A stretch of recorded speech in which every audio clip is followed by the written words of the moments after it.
20 millimetres of rain. Warm and cosy, with a chance of zero visibility. Boxed Boilers sponsors the weather on GB News. An incredible £85,000 in tax-free cash could be yours. Hi, I'm Jane. I won £54,321 with the Great British Giveaway. Oh, definitely please enter. It is real, and that one text has just made my life 100% better. For another chance to win £85,000 cash, text cash to 63225. One entry costs £2.50 plus one standard network rate message, or text bonus to 63225. 5 entries cost £5 plus one standard network rate message. Go to gbnews.com/win. Entries start at £2.50. Call 0903 686 3232. Calls cost £2.50 plus your network access charge, or post your name and number to GB18 PO Box 8690 Derby DE1 9TT. UK only. Entrants must be 18 or over. Lines close at 4 p.m. on the 30th of January. Please check the closing time if listening or watching on demand. Good luck. Hi, I'm Michelle Dewberry, and my show is your opportunity to cut through all the noise and dive in headfirst to some robust debates. Ideas clash. Situation, isn't it? Because the failure is... You're deliberately avoiding my point. Nothing's held back. And if you think this is the end of it, wait for more. And we do not shy away from the difficult stuff. Sometimes I want to shake people and say, if only you understood. So join me on Jubes & Co. weeknights at 6 p.m, only on GB News, Britain's news channel.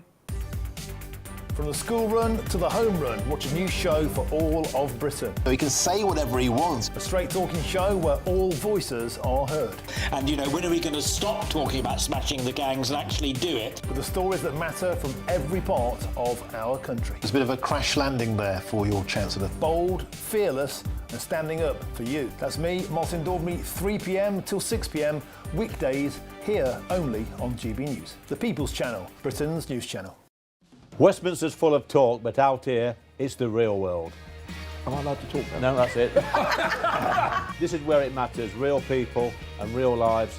That's what politics is all about. The fact is Trump made a good start, no. Straight answers, no spin, and just a couple of pints. How many fingers have I got up? About 10. So join me for Lee Anderson's Real World every Friday at 7 p.m, only on GB News. The People's Channel, Britain's news channel. You want to know what's really going on in the corridors of power? Labour don't know what to do with you half the time, and that makes you quite lethal in the chamber. Get behind the headlines with Chopper's Political Podcast. Join me, Christopher Hope, as I sit down with the great and the good of British politics. We'll see where this ruling takes us. These are the stories shaping our nation. Chopper's Political Podcast, available now on all platforms. Listen in and stay ahead. We love Great Britain. We love its history, its culture and its tradition, and that's why we're so proud to be part of GB News. You look genuinely emotional. Oh, come here. GB News does pay attention to those who are ignored by the mainstream media. The majority of this country whose forefathers fought and died to maintain liberty, to fight for freedom of speech. The rule of law, the rights of property and democracy. This is the heritage that our country should be so proud of. Which of course includes our Christian heritage. There's been a huge resurgence in the number of people going to church. Perhaps they're not finding what they're looking for, and they're looking for something a bit deeper, a bit more truthful, a bit more akin to Britain's Christian heritage. That's right, get ready, because the most exciting night in general election history starts now!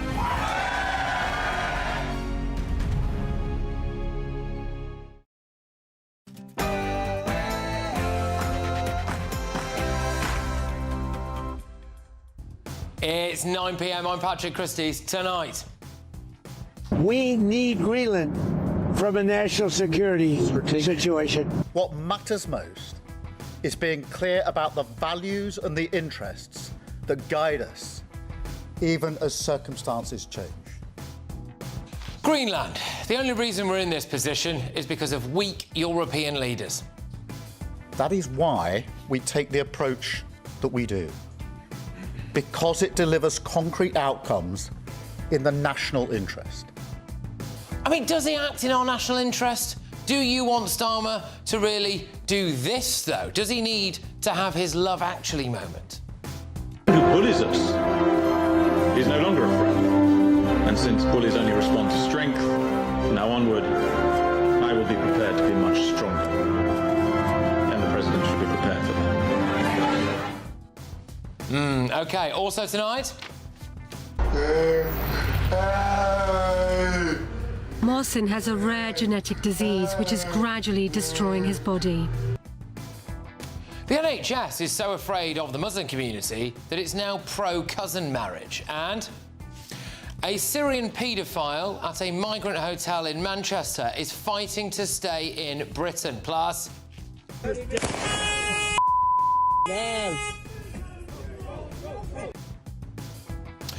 Well, British Jews might now be offered asylum in America, and...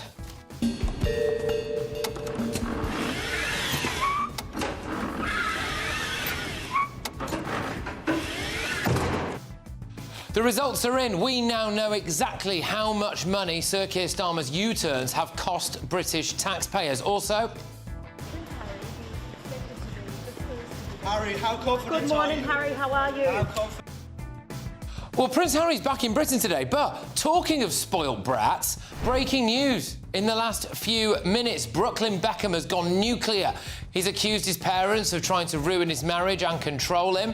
He's vowed never to reconcile. What's your views on the Brooklyn Beckham drama? On my panel tonight, we have got Daily Express columnist Carol Malone, journalist Benjamin Butterworth and Reform member, former Tory party chairman, Sir Jake Berry.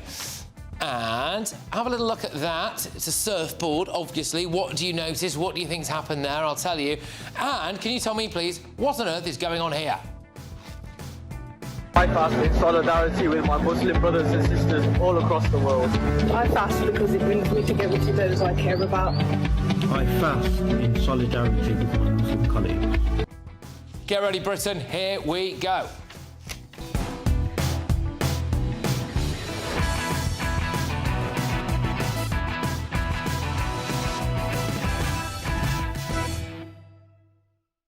Has the NHS been captured by the Muslim lobby? Next.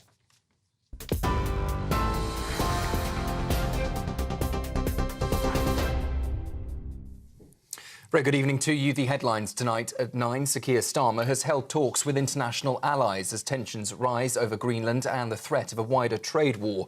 Downing Street says the Prime Minister spoke to Italy's Giorgia Meloni and Canada's Mark Carney, making clear that Greenland's future belongs to its people and to Denmark alone. The call comes after Donald Trump repeated his threat to impose sweeping tariffs and refused to rule out using force. All as allies insist that Arctic security must be handled collectively through NATO.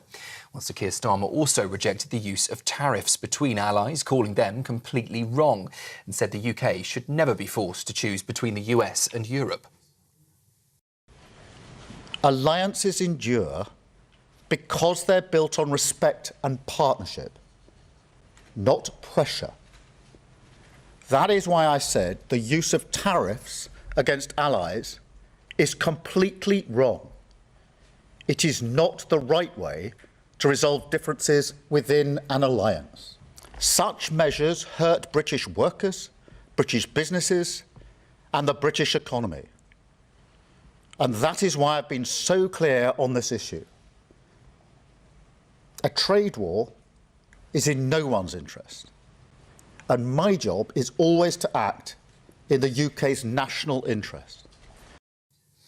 In other news tonight, the former Chief Constable of West Midlands Police has now been referred to the police watchdog over the controversial ban on Israeli football fans. Craig Guilford has been reported to the Independent Office for Police Conduct by the local Police and Crime Commissioner after admitting he gave incorrect evidence to MPs, including denying the use of AI in intelligence gathering that led to the Maccabi Tel Aviv ban. Guilford retired on Friday after losing the confidence of the Home Secretary, but critics say that didn't go far enough. The Commissioner, Simon Foster, says the episode damaged public confidence in policing and any potential misconduct must now be independently examined. Nigel Farage says the centre-right is uniting after another Conservative MP defected to Reform UK, the second in just a week. Andrew Rosendale quit the Conservatives after more than 25 years, resigning from Kemi Badenoch's front bench and accusing both main parties of a total failure over the Chagos Islands. Mr Farage says the move shows momentum is building, while Rosendale declared that Farage has to be our next Prime Minister. The Conservatives insist the defection, though, was long expected and dismissed it as more political spring cleaning. In Spain, the death toll from a train disaster on Sunday has risen again, now at 40 people confirmed dead. Dozens more are injured after two high-speed trains collided in the south of the country. One train derailed and crossed onto the opposite track, slamming into an oncoming service and forcing carriages into an embankment. Witnesses described the scene as a mangled mess, with 75 people still in hospital tonight, including 15 in a serious condition. Spain's Prime Minister Pedro Sánchez has declared 3 days of national mourning, calling it a moment of pain and tragedy. Investigators say it could take weeks to establish exactly what went wrong. And Brooklyn Beckham has publicly accused his parents of being controlling, saying he doesn't want to reconcile with his family. In a lengthy statement posted online, the eldest son of David Beckham and Victoria Beckham said they had controlled the narrative around his life for years and continued to brief the media against him. Well, Brooklyn Beckham says he is now speaking out to defend himself and his wife, Nicola Peltz, claiming she has been consistently disrespected by his family. He says stepping away has brought him peace, adding that he and his wife want privacy, not image or manipulation. Those are the latest headlines. I'll have a full roundup again for you from the newsroom at 10.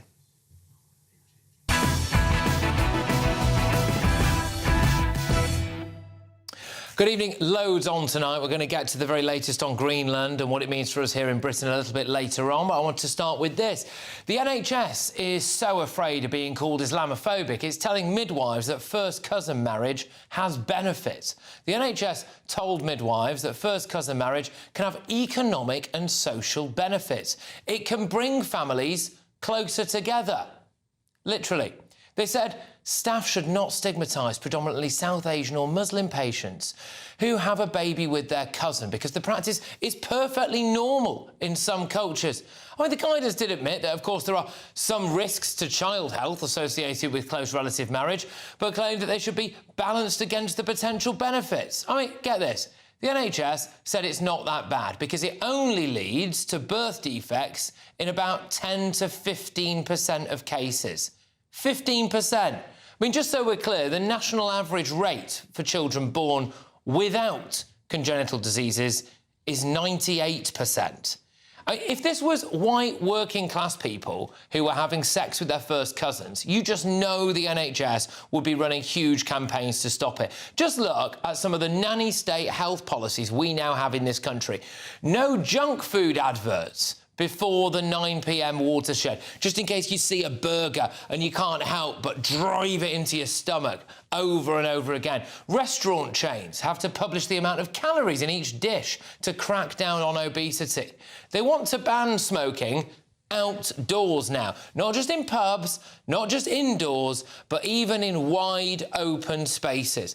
The NHS updated its guidance to say there is now no safe level of alcohol consumption. None at all. No bit of alcohol that passes your lips is safe. I mean, we're even thinking of changing the drink driving laws. And they might ban non-alcoholic beers for 16 and 17-year-olds. So modern medical advice in Britain is that you aren't allowed to look at a burger on the TV before 9 p.m. and your 17-year-old child can't have a 0% Guinness. But if some Muslims want to have sex with their first cousin and run the risk of this happening, and I'm sorry, by the way, but this is quite distressing, but, you know, let's be honest with you, this is what can happen.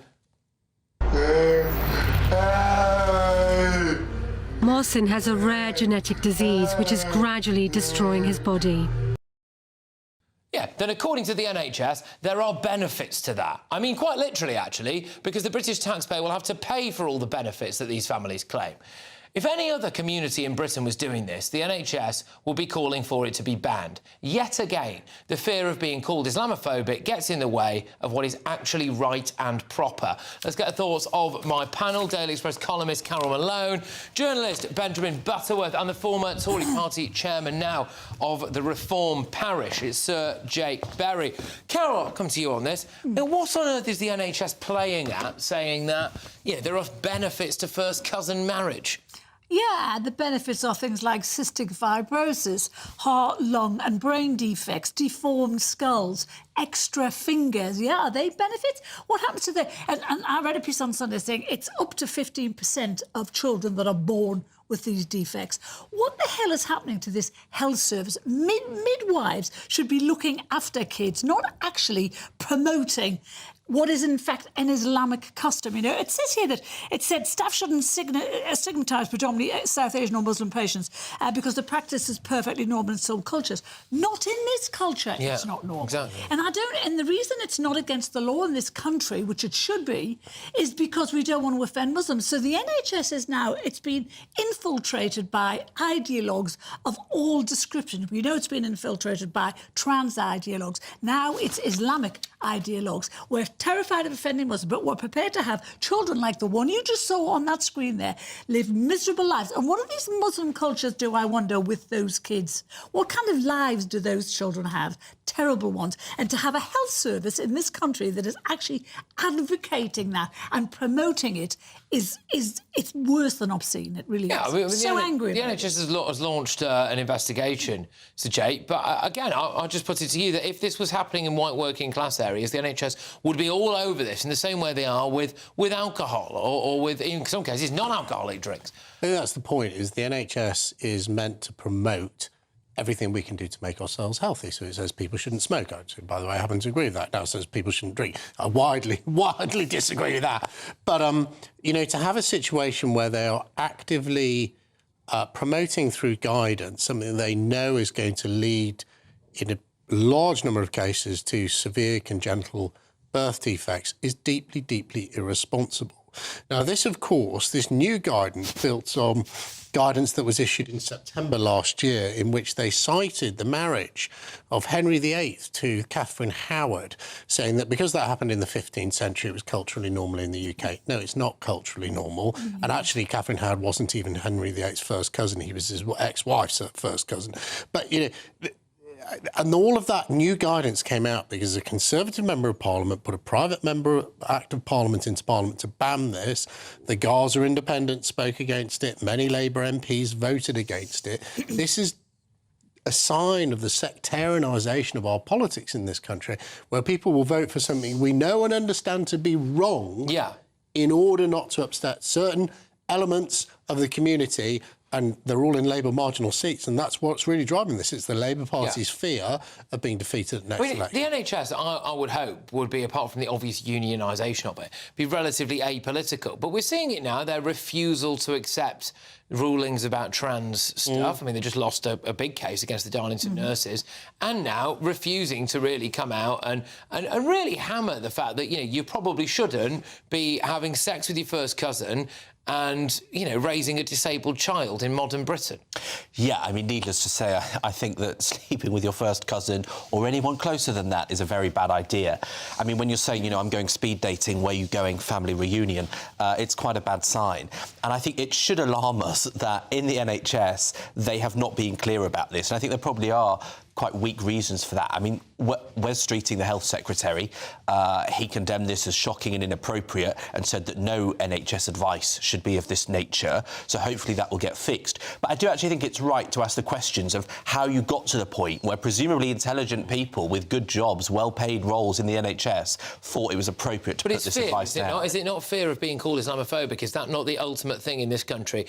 Just behind that, you've got the fear of being called transphobic. But really, number one is you can't be seen to be Islamophobic, and that happens at the expense of everything else. It's happened with the police force that we've seen recently. It's happened with the grooming gangs that we're seeing at the moment. It's happening now with the NHS. I actually would say that, I mean, that may be part of it, for sure, but It's actually worse than that, because I think it's quite insulting to think that, you know, those people from Muslim families and those ethnic backgrounds, that it's just OK for them to suffer with these horrendous hereditary diseases that the children born out of these marriages get. No one's making them do it, though, are they? No, but I'm saying the fact that professionals will give that advice and turn the other way and not stop it is actually really insulting to those communities. It's the bigotry of low expectations. Precisely. I mean, this is the National Health Service that is actually saying to hell with hundreds of children who are going to be disfigured, deformed, not able to live normal lives. And they're doing it to actually not offend Muslims. You know, there is no benefits to first cousin marriages, none whatsoever. All there is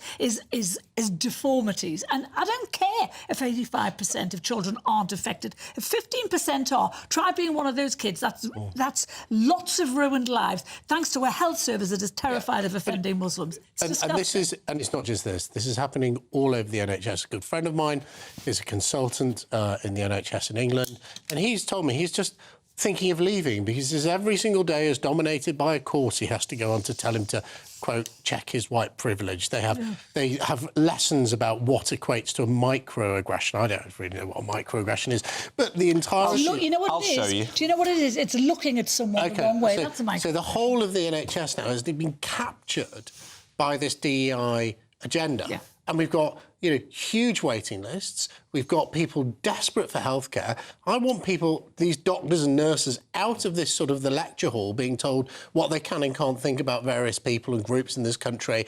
And I want them back on the wards treating people. And finally, on cousin marriage, it should be illegal. Yeah, all of the arguments they have deployed, it brings family close together, economic benefits. You can make the same arguments for marrying your own sister or a father having a child with his own daughter. It is against British culture. It's completely wrong. It should be a crime. And to have the NHS condoning this is a disgrace and a stain on the reputation of our NHS. And I'll just put this to you, Patrick. You know, this talk about, like, you know, you're going to ban someone from having a 0% Guinness when they're 17 in case that drives them towards a life of alcoholism, which is absolutely ridiculous. Nobody has ended up becoming an alcoholic because at the age of 16 they had a 0% Corona, right? That's not it at all. So that's mad. You've got all these junk food adverts that you can't use. There was that bloke who a comedian who did the Hot Diggity Dog tour, and he couldn't advertise it with an actual hot dog on the London Underground. They had to replace the hot dog with a cucumber because they didn't want to promote junk food to people on the London Underground. But meanwhile, the actual National Health Service is like, is that your first cousin, is it? Crack on. I mean, I recommend 17-year-olds or 18-year-olds trying a Guinness because I had Guinness at 18. It went horribly wrong and I didn't drink it until I was 33. So it's probably last week was your first Guinness. It was last month. It was quite good at putting me off. So maybe that is good health advice to try Guinness. But I can't really replicate that with cousins, though, can I? No, indeed. I don't advise that at all. And what I would say is that I think it's an exaggeration. I think it's hyperbole what Jake says to suggest that the whole of the NHS and the tens of thousands of workers think along these lines. I think that is unreasonable. The vast majority of people will know and advise against this, as the Health Secretary has. But Benjamin, it's the institution that has been captured. I'm not saying all the workers think that, but actually these people have a career. And if you go to a lecture and they say, if you don't do this, this and this, if you don't encourage people to marry their first cousin, it will affect your career, your ability to have a mortgage, pay your car finance, get on in your job. People alter their behaviour. The institution has been captured and it's completely wrong. You know, scientists have spent time, effort and money in researching the congenital defects of what happens when you have first. What was the point of all of that? Yeah. So they have the information, they've just chucked that away and said, it's just another thing. Again, come back to it. If this was white working class people who were doing this and we were seeing this kind of impact to public health and the taxpayer was being made to pick up the tab for it, which they absolutely are, and they don't tend to just have one children with this, that piece, that documentary I showed you before, you know, that guy had like 2 or 3 brothers who are also, very sadly, also suffering with illnesses. So, I mean, unquestionably, we're going to be ending up paying for entire families here. It's a burden to the taxpayer, it's not fair on the kids, and there's no other community in this country where if it was happening with that regularity, it would be allowed to carry on. Simple as that. The NHS spokesperson has said the NHS absolutely recognises the genetic risks of consanguineous relationships and where people consider entering into them. We offer referral to genetic services so individuals understand the risks and can be made more informed. We are investigating if this inappropriate wording is in any guidance or training, and if so, we will take steps to remove it. Clearly don't read their own guidance, do they? So there you are. Right, OK, lots more on this evening. Some very, very, very important topics as well. But before that, I want to let you know about the Great British Giveaways, £85,000 in tax-free cash. Here's how you can make it yours. There's only 2 weeks left to ensure you're in the draw to win our biggest cash prize so far. An incredible £85,000 in tax-free cash could be yours. Hi, I'm Jane from Manchester. I won £54,321 with the Great British Giveaway. It is real and it does happen to everyday people like myself. And that one text has just made my life 100% better. But you have to hurry, as lines close on Friday the 30th of January. For another chance to win £85,000 cash, text cash to 63225. One entry costs £2.50 plus one standard network rate message. Or text bonus to 63225. 5 entries cost £5 plus one standard network rate message. Go to gbnews.com/win. Entries start at £2.50. Call 0903 686 3232. Calls cost £2.50 plus your network access charge. Or post your name and number to GB18 PO Box 8690 Derby DE1 9TT. UK only. Entrants must be 18 or over. Lines close at 4 p.m. on the 30th of January. The winner may be contacted live on GB News week commencing 9th of February. Please check the closing time if listening or watching on demand. Good luck. Well, coming up, Brooklyn Beckham has gone absolutely nuclear, accusing his parents of trying to ruin his marriage, humiliating him. He says his mum hijacked his first dance at his wedding and apparently danced inappropriately with him as well, which is pretty toe-curling. He's had lifelong anxiety because of his parents. He's vowed to never reconcile with his family.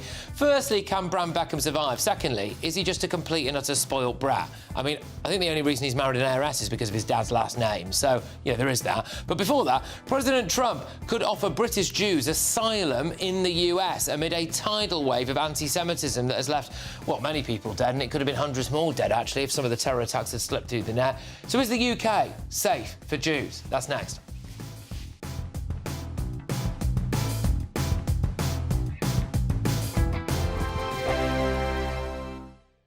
Britain deserves a newsroom that puts the facts and your voice first. Well, and that's what you get on GB News. Lively debates, lively conversation. And we're not afraid to hold power to account.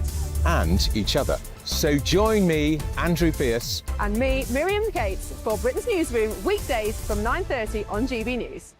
Hi, I'm Michelle Dewberry, and my show is your opportunity to cut through all the noise and dive in headfirst to some robust debates. Ideas clash. Situation, No, isn't it? no, Because the failure is... You're the failure deliberately avoiding my point. Nothing's held back. And if you think this is the end of it, wait for more. And we do not shy away from the difficult stuff. Sometimes I want to shake people and say, if only you understood. So join me on Jubes & Co. weeknights at 6 p.m, only on GB News, Britain's news channel. From the school run to the home run, watch a new show for all of Britain. He can say whatever he wants. A straight-talking show where all voices are heard.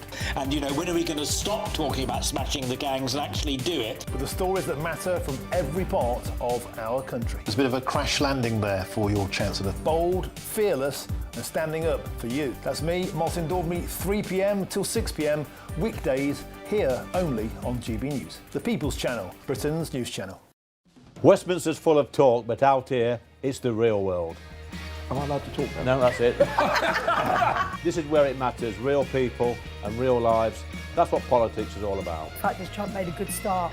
No. Straight answers, no spin, and just a couple of pints. How many fingers have I got up? About 10. So join me for Lee Anderson's Real World every Friday at 7 p.m, only on GB News. The People's Channel, Britain's news channel.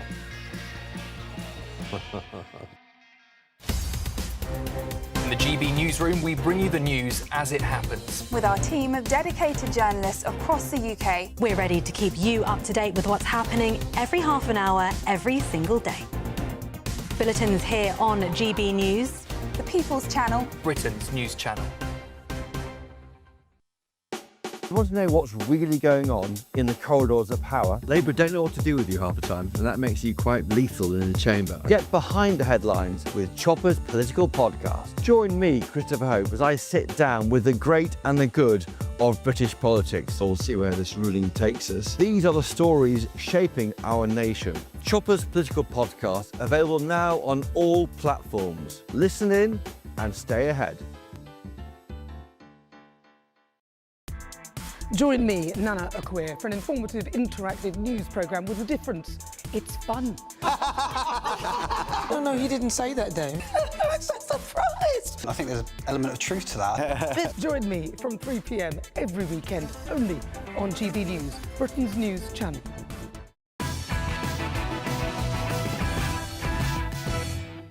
Today I'm going to make some tomato pasta. Of course we get some pasta water.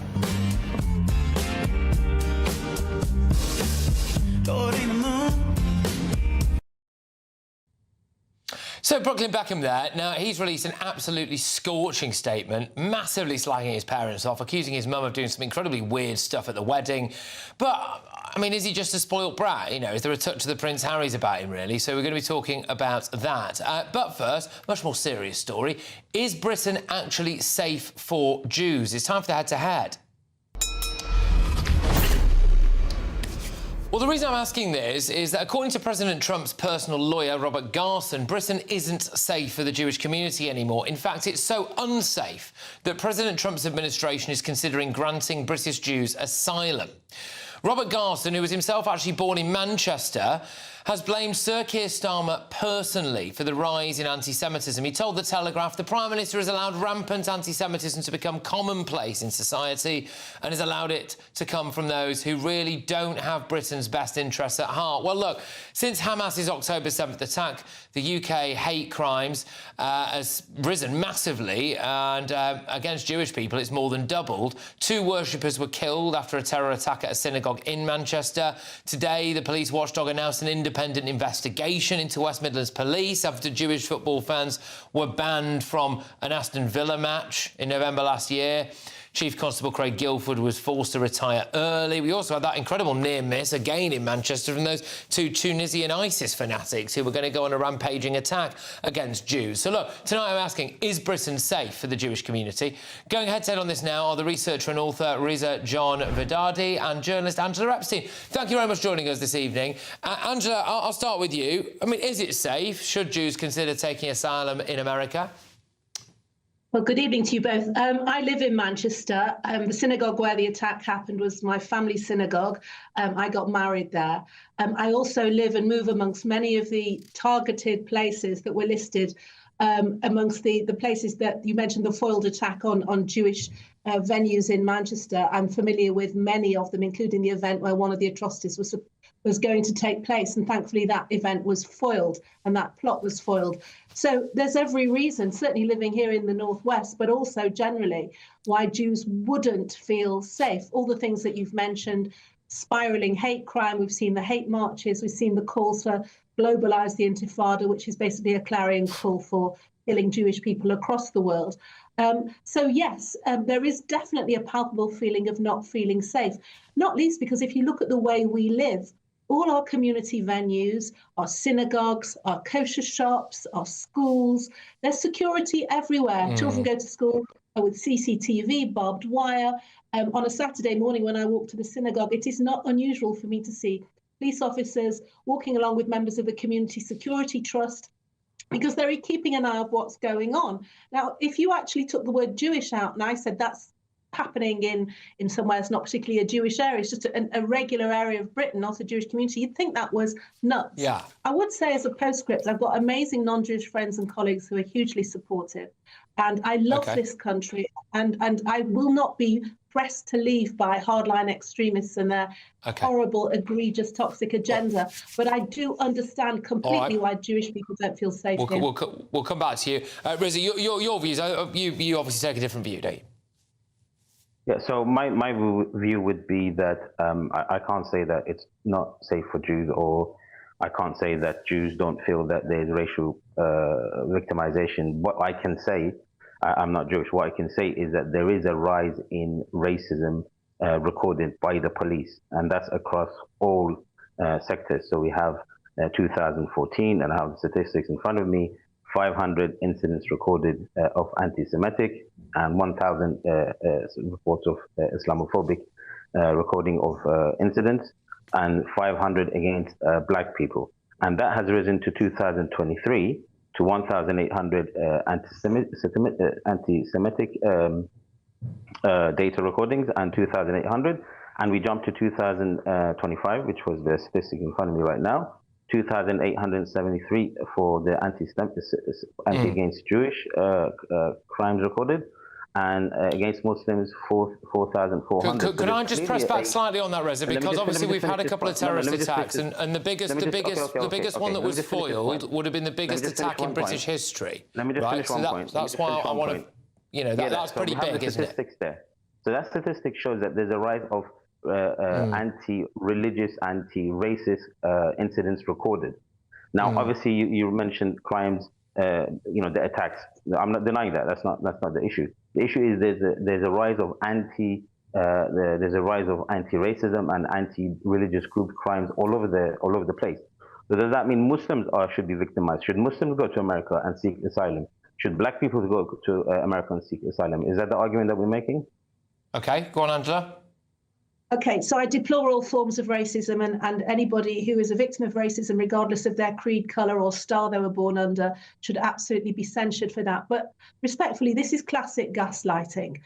We are talking now specifically about the threat felt by Jewish people. And it is absolutely the classic narrative where we put the word "but," as if somehow, yes, it's terrible, but as if to undermine the fact that hate crimes towards Jewish people and hatred towards Jewish people has somehow been normalized, and it's okay to sort of chart that in some kind of list of competitive suffering. Every area of public life, our schools, we've read about schools this week in particular, suffused with anti-Semitism. College campuses, my daughter has experienced egregious acts of anti-Jewish feeling on campus, in the NHS, with the BBC. I mean, everywhere it is all about anti-Jewish hatred. And unfortunately, and that's not to discount the fact that people have racist feelings to other religions and creeds, which I deplore, we have seen very specific examples of where hardline, usually Islamic extremism, has resulted in atrocities in this country, or in the case of the foiled plot, what would have been, as Patrick said, the largest UK atrocity in the history of this country. Places where I go every day were on a hit list. Right. Now, I'm not leaving, but how can I feel anything but unsafe? And I will not have somebody else explain away the Jewish experience. All right, well, let's give Reza the opportunity to come back on that then. Well, this is the issue. Every time there's this mention of rise of anti-Semitism, it's somehow connected to Islam. It's somehow connected to Palestinian protest against what's happening in Palestine, the genocide that's taking place there. So this is the weaponization of racism, which causes problems, because you can't then sort the problem out, because you're politicizing the issue instead of trying to resolve what the issue is. Oh, sorry, Reza. I'll just come back to us. Sorry, I just want to be clear on this, and we're going to have to get going. But Reza, just say the two Tunisian ISIS fanatics, they were on record saying that they wanted to kill as many Jews as possible. They did actually say if they kill any Christians, that would be a bonus. That's in what would have been the largest terror attack. You obviously got that bloke called Jihad who attacked the synagogue there. On lower level stuff, we've had recently, not far away from here, campaigners outside an Israeli restaurant trying to intimidate people going in and out of there. I mean, I don't know if that's not necessarily politicising it, is it? I mean, those things are just facts. That doesn't seem to be happening against any other community in Britain, does it, Reza? So what do you make of that? I disagree with ISIS, but then why is our foreign policy accepting them as a representative of the Syrian people then? Yeah, I think you're trying to just avoid the question. So I'm asking, well, you are really. So I'm just asking, do you not accept that it's really, at the moment, in terms of violent, persistent threats against them on a large scale, the only community really facing that in Britain at the moment is the Jewish community? I said there's a rise in racist recorded by the data across the board for everyone. One thing is when you target the Muslims to say that somehow it's Muslims' fault or pro-Palestinian fault, that's when the problem lies. All right. Well, look, we're going to have to move on, I'm afraid. But interesting discussion anyway. I wish you all the best. We could do a whole show. It's one of those ones you could do a whole show on. So there we go. Anyway, that is researcher and author Reza John Verdadi and journalist Angela Epstein. Right. Look. Coming up, yes, so all these U-turns. Fascinating stats today that come out that actually show you now the cost of these U-turns. It's not just incompetence, it's costing us all as taxpayers. But before that, big breaking news from the showbiz world tonight. Brooklyn Beckham has gone nuclear. He's accused his parents of trying to ruin his marriage, humiliating him, dancing weirdly on him at his wedding. He's vowed to never reconcile with his family. He's also really accused the family of being a bit of a sham, in a way. But is he just a spoilt brat? That's next.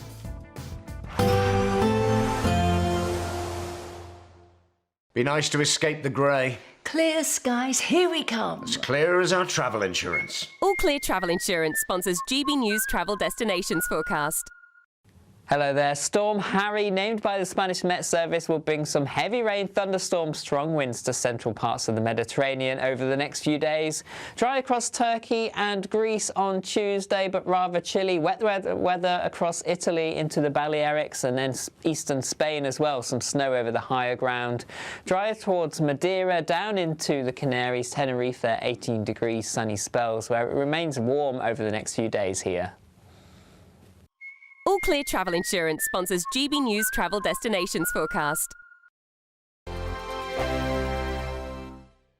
Hello, good evening. Welcome to your latest GB News weather update brought to you from the Met Office.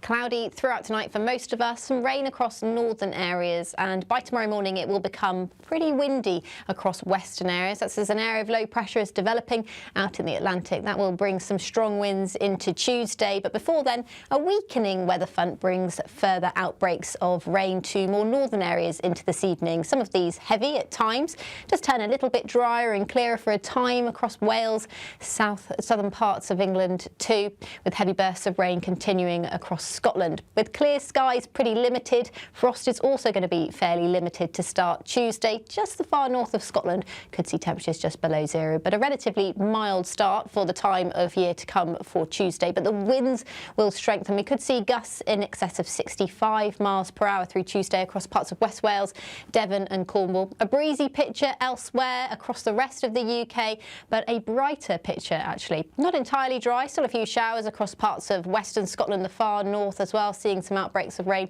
through Tuesday morning. But as we head towards lunchtime in the afternoon, I think there'll be more in the way of dry and brighter weather for many northern and eastern areas of the UK. It's actually a very different story for the west, as this area of low pressure starting to develop here will continue to bring further outbreaks of rain into parts of Wales, southwest England, Northern Ireland too, and those winds could bring some travel disruption to ferries as well as rail services as well. So please do check before you travel. Now, it's not going to feel too bad in the brightness in the east on Tuesday, but Wednesday, I think you will more likely be caught out in some rain. Outbreaks of heavy rain will push up from the south, bringing many of us a bit of a wet day on Wednesday. But it's across eastern areas of Scotland where we'll start to see the rainfall totals building up through the rest of this week. We do have a rainfall warning out already for these areas, as we could see as much as 120 millimetres of rain.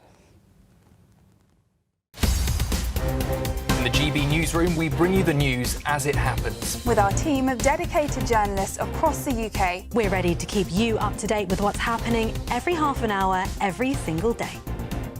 Bulletins here on GB News, the People's Channel, Britain's news channel. Britain deserves a newsroom that puts the facts and your voice first. Well, and that's what you get on GB News. Lively debates, lively conversation. And we're not afraid to hold power to account. And each other. So join me, Andrew Pierce. And me, Miriam Gates, for Britain's Newsroom, weekdays from 9:30 on GB News. At GB News, we love to hear from you, our loyal community. So drop us a line at gbnews.com/yoursay. There you can talk to each other and also to the presenters live on air. gbnews.com/yoursay, because GB News is your channel, Britain's news channel.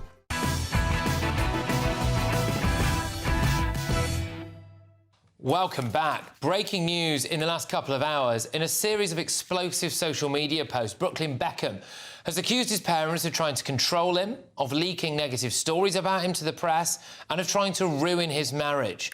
In jaw-dropping revelations, the eldest Beckham son said, "My mum hijacked my first dance with my wife at our wedding, which had been planned weeks in advance, to a romantic song. She danced very inappropriately on me in front of everyone. I've never felt more uncomfortable or humiliated in my entire life." He added, "For my entire life, my parents have controlled narratives in the press about our family. The performative social media posts, family events and inauthentic relationships have been a fixture of the life I was born into." Brooklyn has been embroiled in a vicious row with his parents ever since his marriage to the American heiress, Nicola Peltz. Well, look, I'm joined now by the entertainment correspondent at the Daily Telegraph, India McTaggart. India, thank you very, very much. Is Brooklyn Beckham just an over-entitled Nepo baby here who probably wouldn't have married an heiress if he didn't happen to have his dad's last name? Look, I think, as you said, these were jaw-dropping revelations and claims made against his family. This is the most public sort of disowning of his family that we ever could have seen. I mean, nobody expected this. Obviously, we know that there's been this rift going on, and we've sort of had briefings from both camps, but never overtly statements made, right, like this. So I think in terms of your question, there's three sides to every story. There's yours, mine, and the truth is somewhere in the middle. I think for this, some of the revelations were so specific. I mean, the dancing one, for example, the hijacking his first dance at his wedding to Nicola Peltz in 2022.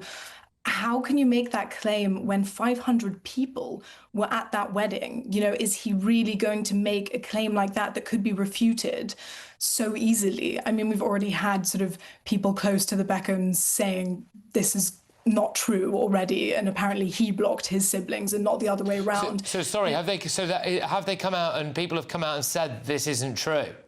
It's sort of like more, messages between people we know are close there. It's not necessarily official at all. In fact, it's definitely not official, but people have started suggesting already that a lot of it isn't true. But then again, I'm in between because, how can you make such specific claims with so many people around for them to be totally, where there's smoke, there's fire.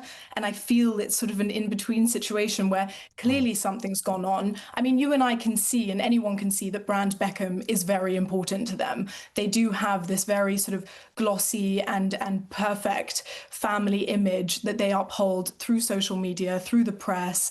They have a very, it's no secret that they have a very tight hold on their press. And look at, the last year we've had David's 50th, we've had his knighthood, we've had, big sort of family celebrations all together. So, in a way, that element of it feels true. Just on that, India, because one of the other allegations was that Victoria Beckham had said that she would design Nicola Peltz's wedding dress and then refused to do so at the 11th hour. So that is quite dramatic. That would wind most people up if it was true. Oh my goodness. absolutely. If it's true, again, it's so difficult to say. We knew there was drama over the wedding dress. That had been briefed to us pretty much since, over the last year, I'd say. That was kind of where everyone in all the reports, everyone said it started really over a fight with the wedding dress. And we actually thought it was Nicola refusing to wear Victoria Beckham's brand as her wedding dress. This, again, is completely turning that on its head, which is why it's difficult to know where to land, because you have really just got complete opposite sort of accounts coming in.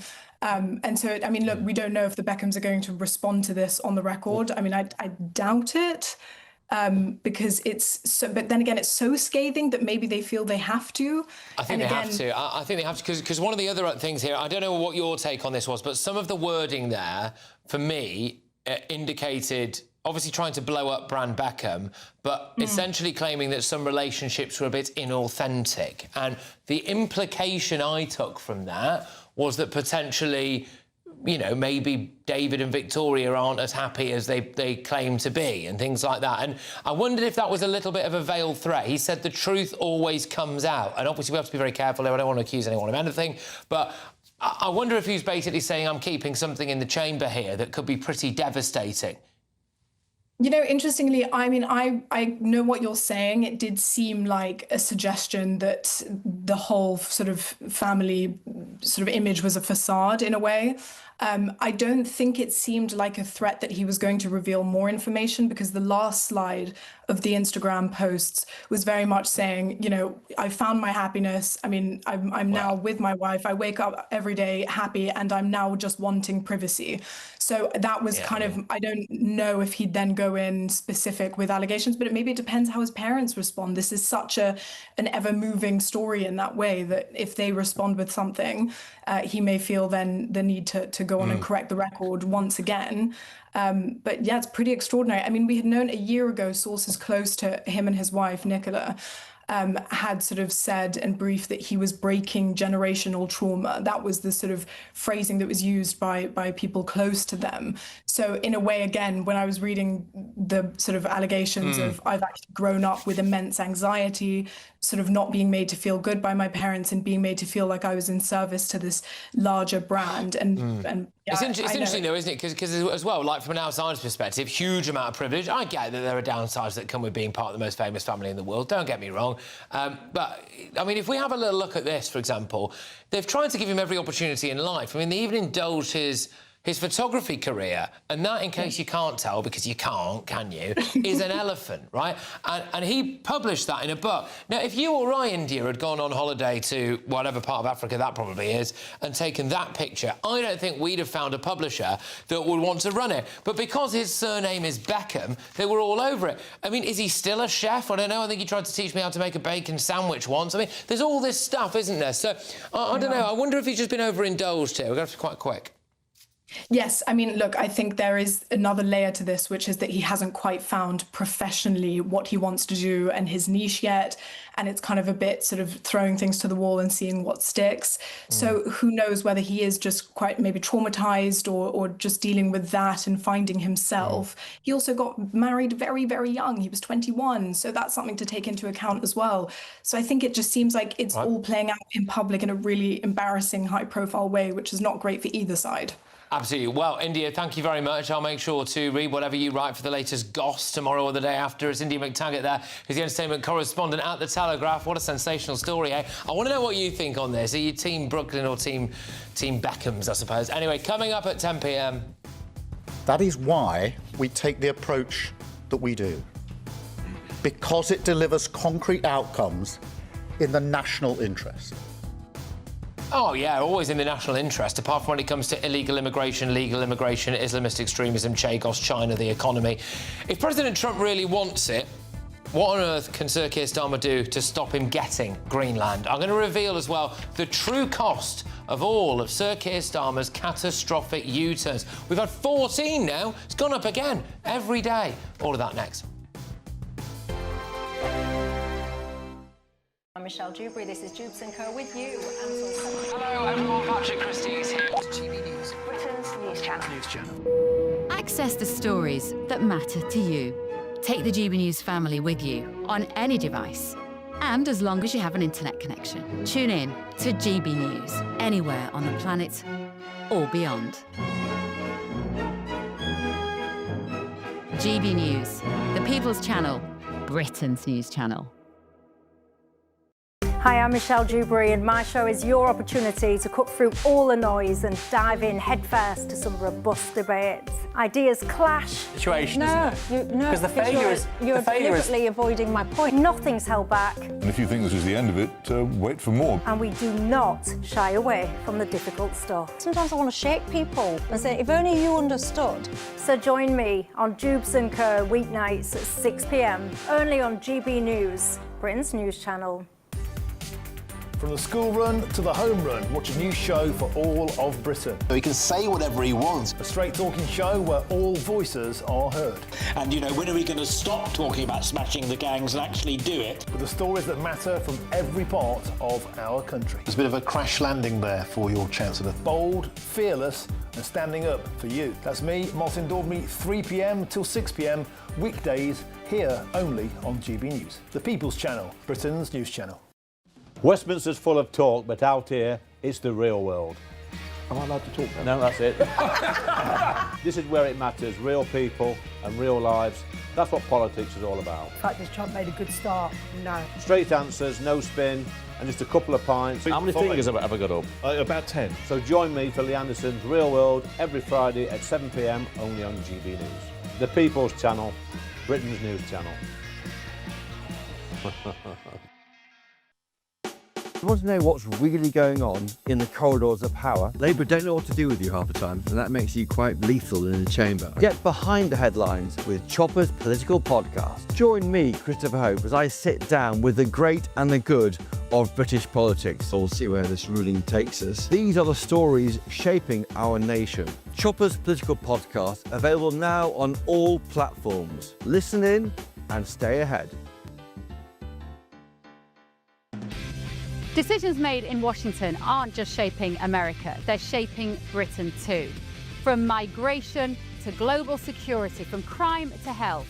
Whatever happens in the White House today will be felt in your town or city tomorrow. That's why The Late Show is live from Washington, D.C. Cutting through the politics to show you what it all means for Britain.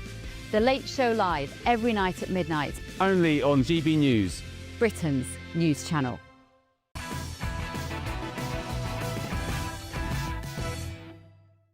Welcome back. So, the government has just done 14 U-turns, and the cost has been revealed. It's £8.2 billion. That's according to the think tank, the Resolution Foundation, who used official stats of the Office for Budget Responsibility to come to that conclusion. The government's decision today to withdraw Hillsborough legislation after an outcry from campaigners brings the total number of U-turns under Keir Starmer to 14. And that £8.2 billion bill is set to get even bigger because that figure does not cover the government's recent U-turns on business rates for pubs and inheritance tax rules for farmers. So those two measures are expected to cost another 300 million and 130 million, respectively. It also doesn't include the impact of changes to jury trials or the U-turn on ID cards. I'm joined now by the head of lifestyle economics at the Institute of Economic Affairs, Christopher Snowdon. So, Chris, these U-turns aren't just humiliating; they're actually really, really expensive for us, aren't they?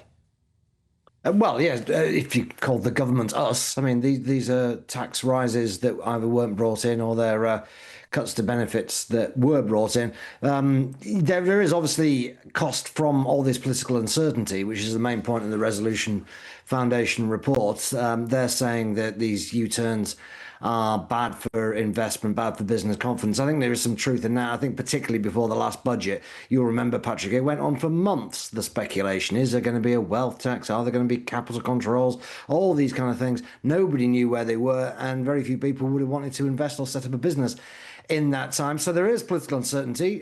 People don't know whether at any given moment Starmer and Reeves are going to do something very left-wing, hike up taxes to pay for more public spending. And so far, what we have seen for 18 months is that, generally speaking, they will go for tax and spend. And that, I think, actually is the real problem with the government's approach to the economy. Yeah, I mean, by the time that we've factored in things like ID cards and farmers, we're way up above the £9 billion mark. And, I don't know, it just feels like their kind of incompetence, really, is putting that kind of stranglehold on the nation when it comes to the actual economy. I mean, I kind of think they should apologise to us all for this.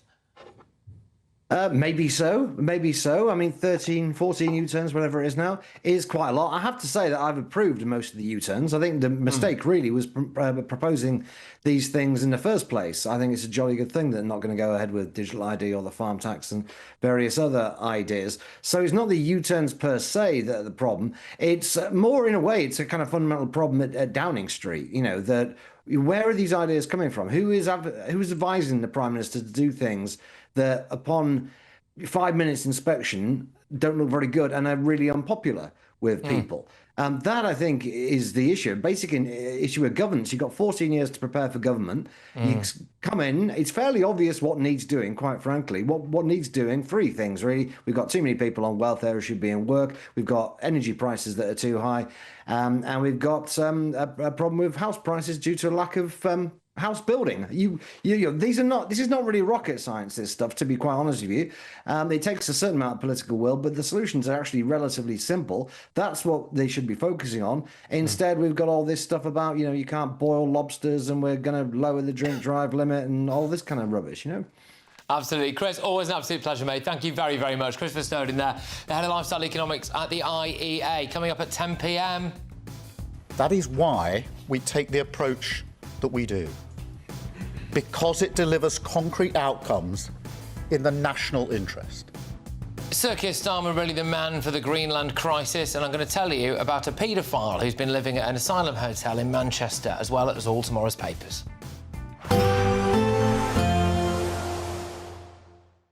Expect warm spells with the odd rude interruption. Box Boiler sponsors the weather on GB News. Hello, good evening. Welcome to your latest GB News weather update, brought to you from the Met Office.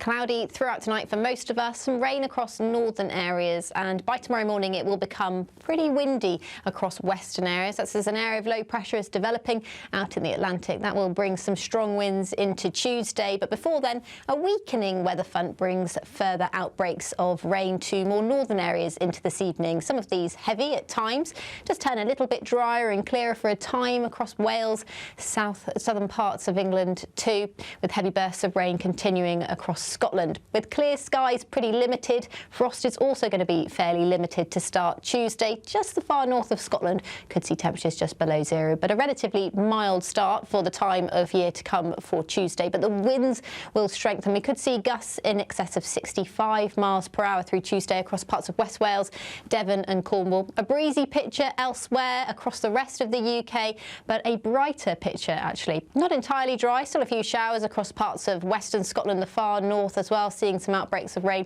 through Tuesday morning. But as we head towards lunchtime in the afternoon, I think there'll be more in the way of dry and brighter weather for many northern and eastern areas of the UK. It's actually a very different story for the west, as this area of low pressure starting to develop here will continue to bring further outbreaks of rain into parts of Wales, southwest England, Northern Ireland too, and those winds could bring some travel disruption to ferries as well as rail services as well. So please do check before you travel. Now, it's not going to feel too bad in the brightness in the east on Tuesday, but Wednesday, I think you will more likely be caught out in some rain. Outbreaks of heavy rain will push up from the south, bringing many of us a bit of a wet day on Wednesday. But it's across eastern areas of Scotland where we'll start to see the rainfall totals building up through the rest of this week. We do have a rainfall warning out already for these areas, as we could see as much as 120 millimetres of rain. Expect warm spells with the odd rude interruption.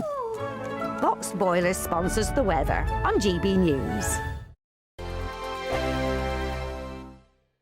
An incredible £85,000 in tax-free cash could be yours. Hi, I'm Jane. I won £54,321 with the Great British Giveaway. Oh, definitely please enter. It is real, and that one text has just made my life 100% better. For another chance to win £85,000 cash, text cash to 63225. One entry costs £2.50 plus one standard network rate message, or text bonus to 63225. 5 entries cost £5 plus one standard network rate message. Go to gbnews.com/win. Entries start at £2.50. Call 0903 686 3232. Calls cost £2.50 plus your network access charge. Or post your name and number to GB18 PO Box 8690 Derby DE1 9TT. UK only. Entrance must be 18 or over. Lines close at 4 p.m. on the 30th of January. Please check the closing time if listening or watching on demand. Good luck. Hi, I'm Michelle Dewberry, and my show is your opportunity to cut through all the noise and dive in headfirst to some robust debates. Ideas clash. Situation, isn't it? No, because the failure is you're deliberately avoiding my point. Nothing's held back. And if you think this is the end of it, wait for more. And we do not shy away from the difficult stuff. Sometimes I want to shake people and say, if only you understood. So join me on Jubes & Co weeknights at 6 p.m, only on GB News, Britain's news channel. Join me, Nana Okoye, for an informative, interactive news programme with a difference. It's fun. No, he didn't say that, Dave. I'm so surprised. I think there's an element of truth to that. Join me from 3 p.m. every weekend, only on GB News, Britain's news channel. From the school run to the home run, watch a new show for all of Britain. He can say whatever he wants. A straight-talking show where all voices are heard. And, you know, when are we going to stop talking about smashing the gangs and actually do it? With the stories that matter from every part of our country. There's a bit of a crash landing there for your Chancellor. Bold, fearless and standing up for you. That's me, Martin Daubney, 3 p.m. till 6 p.m, weekdays, here only on GB News. The People's Channel, Britain's news channel. Britain deserves a newsroom that puts the facts and your voice first. Well, and that's what you get on GB News. Lively debates, lively conversation. And we're not afraid to hold power to account. And each other. So join me, Andrew Pierce. And me, Miriam Gates, for Britain's Newsroom, weekdays from 9:30 on GB News. Britain was once the envy of the world. But look around. A nation that no longer knows what it is or where it's going. A country that's broken. How do we fix Britain? How do we bring it back? Friday night with Matt Goodwin at 8 p.m. Only on GB News.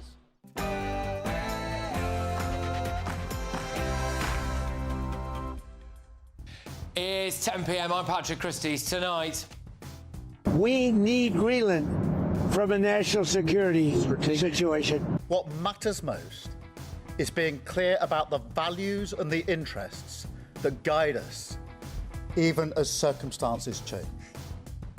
Greenland. The only reason we're in this position is because of weak European leaders. That is why we take the approach that we do. Because it delivers concrete outcomes in the national interest. Well, how dare he say that he acts in the national interest? Tell that to Chagos. We've got the Chinese embassy, we've got small businesses, we've got farmers, we've got illegal immigration. I mean, really? Do you think that Sir Keir Starmer's got the minerals to deal with this? Or would you rather he stood up to Trump and did something like this? Who bullies us is no longer a friend. And since bullies only respond to strength, from now onward, I will be prepared to be much stronger. President should be prepared for that. Also, I'm going to be telling you about a Syrian paedophile who's been living at a migrant hotel in Manchester. He is fighting to stay in Britain. Plus, well, we had Prince Harry, obviously, but now it's Brooklyn Beckham who takes the crown for the biggest spoil brat. The breaking news tonight is that Brooklyn Beckham has gone nuclear. He's accused his parents of trying to ruin his marriage and control him. He's accused his mum of dancing weirdly on him at the wedding, not designing his wife's wedding dress. He's vowed to never reconcile. It's all popped off for Brand Beckham. On my panel tonight, we've got Daily Express columnist Carol Malone, journalist Benjamin Butterworth, and Reform member, former chairman of the Tory party, Sir Jake Berry. And look at that, OK? It's a surfboard. It's got a bit missing. What do you think has happened there? And can you tell me, please, what's going on here? I fast in solidarity with my Muslim brothers and sisters all across the world. I fast because it brings me together to those I care about. I fast in solidarity with my Muslim colleagues. And I don't fast because I don't want to. But get ready, Britain. Here we go.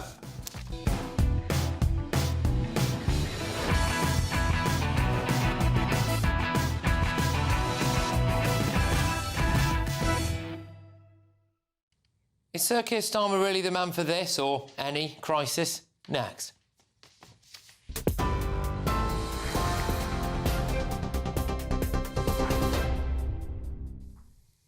Very good evening to you. The top story tonight at 10. Tensions, well, they are rising between the US and its allies after Donald Trump threatened sweeping tariffs unless he's allowed to take control of Greenland. The US president's warned he'll impose a 10% tariff on UK and EU goods and said it could rise to 25%, refusing to rule out using force to secure what he calls a vital security asset. Downing Street, meanwhile, says the Prime Minister has spoken with international allies tonight, including Italy's Giorgia Meloni, insisting Greenland's future belongs to its people and Denmark alone. Sir Keir Starmer also says tariffs against allies are completely wrong and Britain should not be forced to choose between the US and Europe. Greenland's Prime Minister says the island will not be pressured as NATO allies push back against the escalating threats. Here, Prince Harry has launched his latest courtroom battle against the tabloids as a major privacy trial got underway in London today. The High Court heard claims that the publisher of the Daily Mail used private investigators and so-called blaggers to gather information unlawfully, allegations the company strongly denies. Harry is one of 7 claimants alongside Elton John, Liz Hurley and Sadie Frost, who say their private lives were repeatedly targeted. Prince Harry is expected to give evidence later this week in what is now his 3rd major legal fight with the UK press. West Midlands Police is now under formal investigation over its decision to ban Maccabi Tel Aviv fans from a match in Birmingham last year. The Independent Office for Police Conduct has launched a probe after new information emerged, including concerns over the use of AI-generated intelligence in planning that ban. The move follows the retirement of former Chief Constable Craig Guilford on Friday, who admitted inaccuracies were presented in evidence to MPs. The watchdog says there are many unanswered questions and will examine whether officers breached professional standards. The force has admitted public trust, including with Birmingham's Jewish community, has been damaged. Nigel Farage says the centre-right is uniting after another Conservative MP defected to Reform UK, the second in just a week. Andrew Rosindell quit the Conservatives after more than 2 decades, resigning from Kemi Badenoch's front bench and accusing both main parties of a total failure over the Chagos Islands. Mr Farage says the move shows momentum is building among Reform, while Rosindell declared that Farage has to be our next Prime Minister. The Conservatives, though, insist the defection was long expected and dismissed it as more political spring cleaning. In Spain, at least 40 people are now confirmed dead after 2 high-speed trains collided, the country's worst rail disaster in more than a decade. That crash happened on Sunday evening when one train derailed, crossed onto the opposite track and slammed into an oncoming service, forcing carriages into an embankment. Officials say around 400 passengers were on board the 2 trains, with dozens still being treated in hospital. Spain's Transport Minister has called the crash extremely strange, with rail chiefs ruling out excessive speed or human error and pointing instead to a possible mechanical or infrastructure failure. And I do not want to reconcile with my family. That is the stark message tonight from Brooklyn Beckham, who's spoken out publicly for the first time about his rift with his parents. In a statement posted online, the eldest son of David and Victoria Beckham accused them of being controlling, claiming they've controlled the narrative around his life and briefed the press against him. He says he's speaking out now to defend himself and his wife, adding that stepping away has brought them peace and that they want privacy, not image or manipulation. Those are the latest headlines. I'll be back with you in an hour.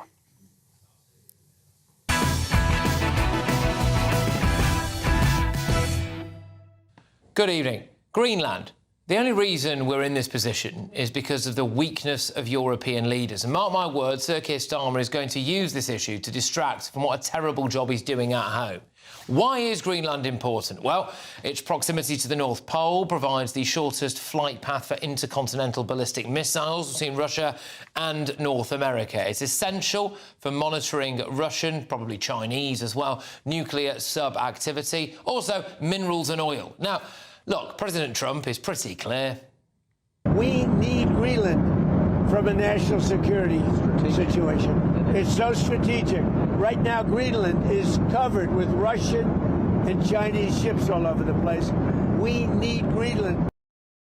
Now, he's threatening to impose tariffs on any and all goods imported from Denmark, Norway, Sweden, France, Germany, the United Kingdom, the Netherlands and Finland until a deal is reached for the, quote, complete and total purchase of Greenland. He is also not ruling out taking Greenland by force. Well, here's what Sir Keir Starmer said about it today. Now, we've condensed this because it was a huge word salad and he seems to be sitting on the fence so hard that he's got splinters up his backside. But here we go. The world has become markedly more turbulent in recent weeks. That is why I said the use of tariffs against allies is completely wrong. It is not the right way to resolve differences within an alliance. Such measures hurt British workers, British businesses, and the British economy. And that is why I've been so clear on this issue. A trade war is in no one's interest. And my job is always to act in the UK's national interest. I mean, that was pretty rich, isn't it, acting in the national interest? But Nigel Farage says that Trump's tariffs will hurt us. He doesn't agree with the US on this, and he's going to go and have some strong words with the administration himself. I would just say this. I'm all for Trump taking out enemies of the West. Maduro, the Iranian regime. But if he falls out with his own allies and leaves America isolated, that would be a very bad place to be. So I'm worried about it. I'm concerned about it. I've always been a supporter of the president since way before he got elected first time. But I will be having some words with the American administration in Davos on Wednesday. Some EU countries are taking a stronger line. They say the EU won't be blackmailed by America, and they are considering a trade war, ramping up tariffs on the US in retaliation. Look, the problem for Britain and the EU is this. The White House knows that Sir Keir Starmer is the most unpopular Prime Minister in British history. He's a weak man, he's tanking the British economy, his U-turns alone so far have cost us more than £8 billion. And of course, when Sir Keir Starmer said this today... I talk regularly to President Trump, and my team is in daily contact with all the key figures in his administration. These relationships matter. They deliver concrete outcomes in the national interest. Most Brits don't believe him when he talks about acting in Britain's national interest. There is a perception that he's on the side of Britain's enemies. He's running this country into the ground, unemployment's up. He's tried to use today as well as some kind of party political broadcast. That's why we've taken action to reduce energy bills, to freeze rail fares and prescription charges. But tackling the cost of living today also means engagement beyond our borders. It requires shaping the world around us, not retreating from it. Yeah, I mean, that was rubbish anyway. Bills are up massively, and he raised rail fares and then froze them. I mean, the Americans know he's despised. European countries have cut back massively on defence. Again, they're weak. European countries haven't bothered to protect their own borders for decades. Mass immigration and mass illegal immigration have been disastrous, made us all poorer and less safe. Europe, especially the UK, has allowed China to infiltrate it and been very slow to react to Russian aggression.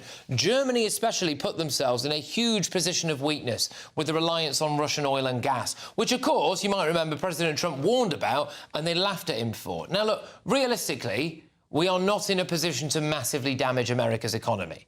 We also can't really compete with them militarily, can we? And the public is actually pretty split about whether or not they even want us to get the military involved in this. So I can show you some stats on this now. I mean, you've got 25% strongly supporting sending in the military to deter Trump, 21% don't know, 16% strongly oppose. So we're a bit all over the place, really. Now, I want to make something really, really clear here, all right? I don't like what Trump is doing over Greenland. I don't like it. I don't like the idea of pinching sovereign territory, and I don't want to be accused of siding with another country over our own. But I do think we now need to ask ourselves some really uncomfortable questions. Is Britain and the West a safer place with America in control of Greenland? And if President Trump really wants it, what on earth is Sir Keir Starmer going to do to stop him? Let's get the thoughts of my panel. We've got Daily Express columnist Carol Malone, journalist Benjamin Butterworth and former Tory party chairman and Reform Party member now, Sir Jake Berry. Carol, your views on what Starmer's said today and how he's acted here in relation to Trump and Greenland? I never thought the words would come out of my mouth, but I actually think Starmer's absolutely right in saying what Trump is doing. I know. You'll never hear it again, so make the most of it. Yeah, he's being a bully here. You know, what makes him different from Putin here? He wants to march into someone else's country and take it. He's used to taking stuff. That's what he used to do as a businessman. And what you just said there, would the world be a safer place if he had Greenland? He has Greenland. You know, there was a treaty made after the end of World War II where the US wanted to buy Greenland. Greenland said no. So they actually set up a treaty. And at one point during the Cold War, the American military had 17 bases on Greenland. It was them who reduced those bases, nobody else. They have one military base base there now. So they could ramp up those bases any time they want. They don't have to take Greenland. This is a minerals grab. That's all it's about. It's about taking the minerals. And I hate the fact that he's trying to bully Europe. He's using the US's raw power to bully Europe. And that's not right and it's not fair. I hear that, don't get me wrong. I think for me, Sir Jake, the problem with this is that over the last couple of decades, a lot of European countries have deliberately hollowed out their own militaries. They've got obsessed with a load of kind of wokey left nonsense. They've not bothered about borders. They've put themselves in a position where they can be bullied by the president of the free world. And now here we are. Well, it's an extraordinary situation. I actually want to link a couple of the stories you've been talking about on the show tonight. So if you think about those you spoke about earlier, those U-turns, which have cost nearly $9 billion, actually, when you include the farming U-turn and other recent U-turns. You know, if we'd invested that in our military, we'd be in such a strong or much stronger position. The fact is that successive governments, Conservative and Labour, since the fall of the Berlin Wall and the end of the Cold War, have failed to invest properly in our military. Our armed forces are completely denuded. We are struggling to fulfil a NATO commitment in Estonia, where we have to provide 1,000 troops, and we've been unable so far to fulfil that commitment. So Britain is very, very weak relatively to its position just 30 years ago. And that has enabled President Trump to look at NATO and say, look, you have failed to invest in NATO, and the price for that, the price for my continued security guarantee is that I need Greenland. It's the wrong thing to do, and I know everyone opposes it quite correctly, and these tariffs are unspeakably bad against Britain that President Trump has brought forward. But to some extent, it is a symptom of our failure to invest on our own armed forces, which politicians should hang their head in shame about. I actually think this situation is perfect for Sir Keir Starmer, because it allows him now to talk about anything but what's going on in Britain. It allows him to take the shine away from, all of the catastrophic stuff, whether it's the U-turns, whether it's illegal immigration, whether it's your energy bills, whether it's whatever it is. The fact that house building is remarkably somehow down under this Labour government, despite the build, baby, build thing that was going on at their party conference. The complete and utter cluster that is their cabinet.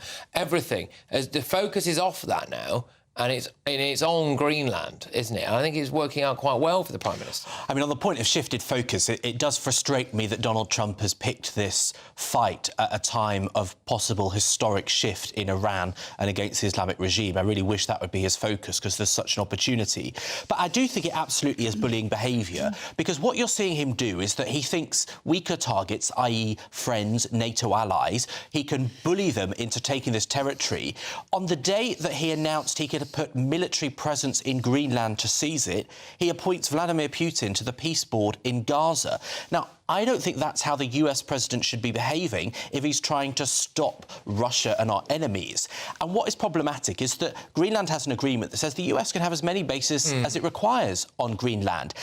I dare say that had he gone about this diplomatically, they would have gladly helped. And let's just not be naive. Well, Venezuela is far more justified. But in both Venezuela and Greenland, there is huge amounts of untapped natural resources. Greenland is thought to have a lot of oil and gas that's not been drilled. And it's going to become more accessible with melting ice caps. I think that's got a lot to do with it. My suggestion is that it's right to say there's not enough money spent on Europe and the West's defence. So why not make a deal in which you tap that resource and use a significant chunk of it to fund our defence? Surely that should be up to the people of Greenland. Where Trump is right they would go with is that Denmark's claim to Greenland is pretty weak, actually. And in fact, the people who've never been given a say, so it's illegally, in my view, annexed to Denmark in the 1950s, the people who've never been given a say are the people of Greenland, and they have polling shows that consistently they would vote for independence of Denmark. That's not the same thing as saying America should have it. So, actually our claim to Virginia and the Americas is stronger than Denmark's claim to Greenland. But, it does also link back. One thing is really rich from our Prime Minister, Keir Starmer, is to stand up and say the people of Greenland should have a right to self-determination. He's right. But in the same week as they have multiple votes giving away the Chagos Islands without giving the Chagossians a right to self-determination. That's the bit, Carol, that's really absolute hypocrisy. Really wound me up from what Sir Keir Starmer has said there, which is about the temerity of the guys come out and say, I will always act in Britain's national interest. I actually can't think of a single time he has acted in Britain's... No, he hasn't. And, the thing is, 27 EU member states met over the weekend to discuss this. The bottom line is there's sod all they can do. There's sod all that they will do because this guy protects us all. As we just said before, this is our own fault. And it's, Nigel Farage today described what Trump is doing as a hostile act. You've got one NATO ally turning on other NATO allies. It's catastrophic. It's so bad. But Europe is powerless to do anything about it, and that's the problem. They can't stop him. I mean, even people like Giorgia Meloni, the Italian leader who is of his politics as well as friendly, has condemned this. Now, I just suspect that these tariffs would come in on the 1st of February. If you look at his history, this is a harsh negotiating tactic, so let's hope that that's what it turns out to be. But I just think the only people rubbing their hands at this will be Putin and will be China at the moment. Why? Can you explain that? Because apart from the obvious thing, which is that, OK, NATO would be split and then some people in Europe think that, I mean, they all hate it's to do with the UN. It's to do with the UN.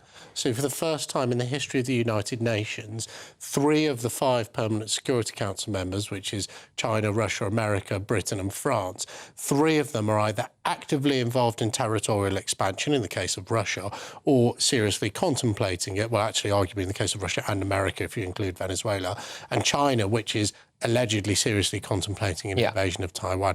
That, because they all have a veto and they're all behaving in the same way, has locked the UN Security Council, so it can't take action anywhere in the world because they all want to expand their territory, and made that organisation completely irrelevant. When the UN falls away, the only hope we have as a nation in terms of our own safety and security is the strength of NATO. And what makes this situation so dangerous is that President Trump is undermining Article 5 of NATO, which is the one which says an attack on one of us is an attack on all of us. If America invades Greenland, what is America going to do? Declare war on itself? I mean, this is so dangerous. This could destroy NATO at a time where there is no protection from the UN. Also and that's what puts us all in danger. His excuses for wanting to take... keeps on saying that there are Russian and Chinese ships around Greenland. There aren't. All the experts have said there just aren't any there. It's just nonsense. Well, he's just making it up. Well, I mean, I was listening to a journalist called Hadley Gamble on Breakfast on this channel at the weekend,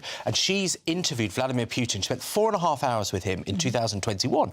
And she said that he was talking about some, I think it was missiles that the president had acquired.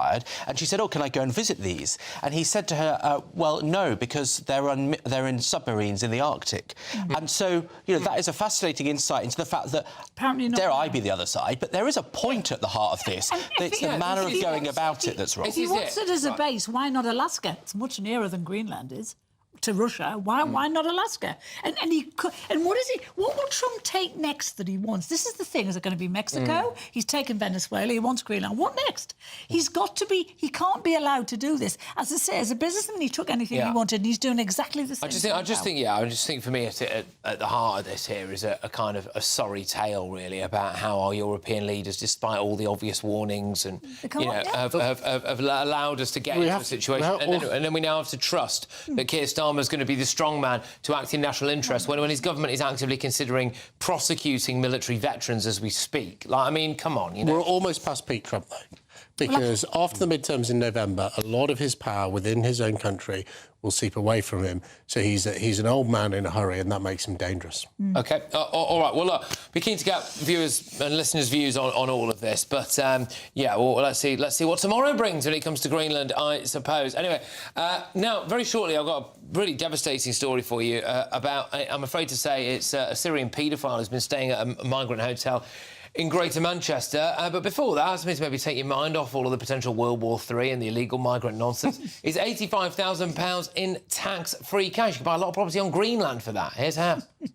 There's only 2 weeks left to ensure you're in the draw to win our biggest cash prize so far. An incredible £85,000 in tax-free cash could be yours. Hi, I'm Jane from Manchester and I won £54,321 with the Great British Giveaway. It is real and it does happen to everyday people like myself, and that one text has just made my life 100% better. But you have to hurry, as lines close on Friday Friday the 30th of January. For another chance to win £85,000 cash, text cash to 63225. One entry costs £2.50 plus one standard network rate message, or text bonus to 63225. 5 entries cost £5 plus one standard network rate message. Go to gbnews.com/win. Entries start at £2.50. Call 0903 686 3232. Calls cost £2.50 plus your network access charge, or post your name and number to GB18 PO Box 8690 Derby DE1 9TT.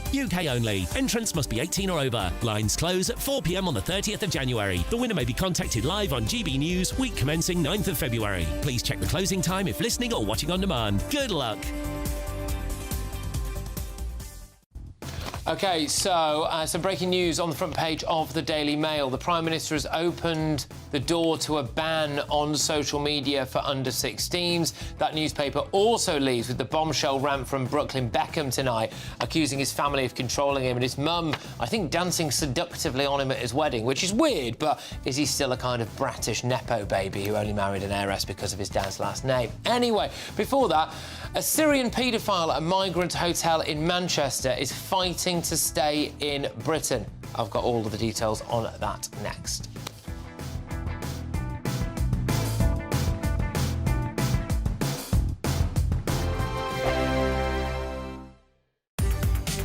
From the school run to the home run, watch a new show for all of Britain. He can say whatever he wants. A straight talking show where all voices are heard. And, you know, when are we going to stop talking about smashing the gangs and actually do it? With the stories that matter from every part of our country. There's a bit of a crash landing there for your Chancellor. Bold, fearless and standing up for you. That's me, Martin Daubney, 3 p.m. till 6 p.m, weekdays, here only on GB News. The People's Channel, Britain's news channel. This is GB News, Britain's news channel. So it comes down to money, doesn't it? Always follow the money, follow the money. And, you know, big tech is a big business. It is a very, very powerful industry. And it's pulled a blinder because it has convinced government and schools, teaching unions, you know, the individual local authorities that are responsible for procurement. It has convinced everyone that tech is either not harmful in the case perhaps of social media and smartphones, or actually beneficial. And it's a lie. I mean, it's a complete lie. The evidence is there. It is harmful. There are plenty of examples in society where there are things that we know that are harmful to children, or that they may come with risks and benefits associated with them. Let's say contact sports, for example. Let's say giving them junk food. But we still give parents the right to make that decision because we believe in the rights of parental responsibility over state intervention in those areas. What makes those areas different to the risks and benefits associated with digital use for kids? Yeah, I mean, look, absolutely. And I, as you know, as Rennie knows, I'm about as libertarian as one gets, certainly for adults. I do think when you know, the intersection of individual choice and freedom with child welfare and child safety is rather different. And I think there are many examples of areas where a problem is too big for individual parents to solve. I mean, you've mentioned contact sports, and I think that's a really good example because, of course, there we all have the choice as parents whether our children should or shouldn't engage in contact sports. But phones are rather different. I mean, certainly smartphones, and I think that, you know, you do have a distinction with phones versus EdTech. It is literally mandated by schools, and there is no legal right for parents to opt out. So there is no choice. GB News, the People's Channel. Westminster's full of talk, but out here, it's the real world. Am I allowed to talk now? No, that's it. This is where it matters, real people and real lives. That's what politics is all about. In fact, has Trump made a good start? No. Straight answers, no spin, and just a couple of pints. How many fingers have I got up? About 10. So join me for Lee Anderson's Real World every Friday at 7 p.m, only on GB News. The People's Channel, Britain's news channel.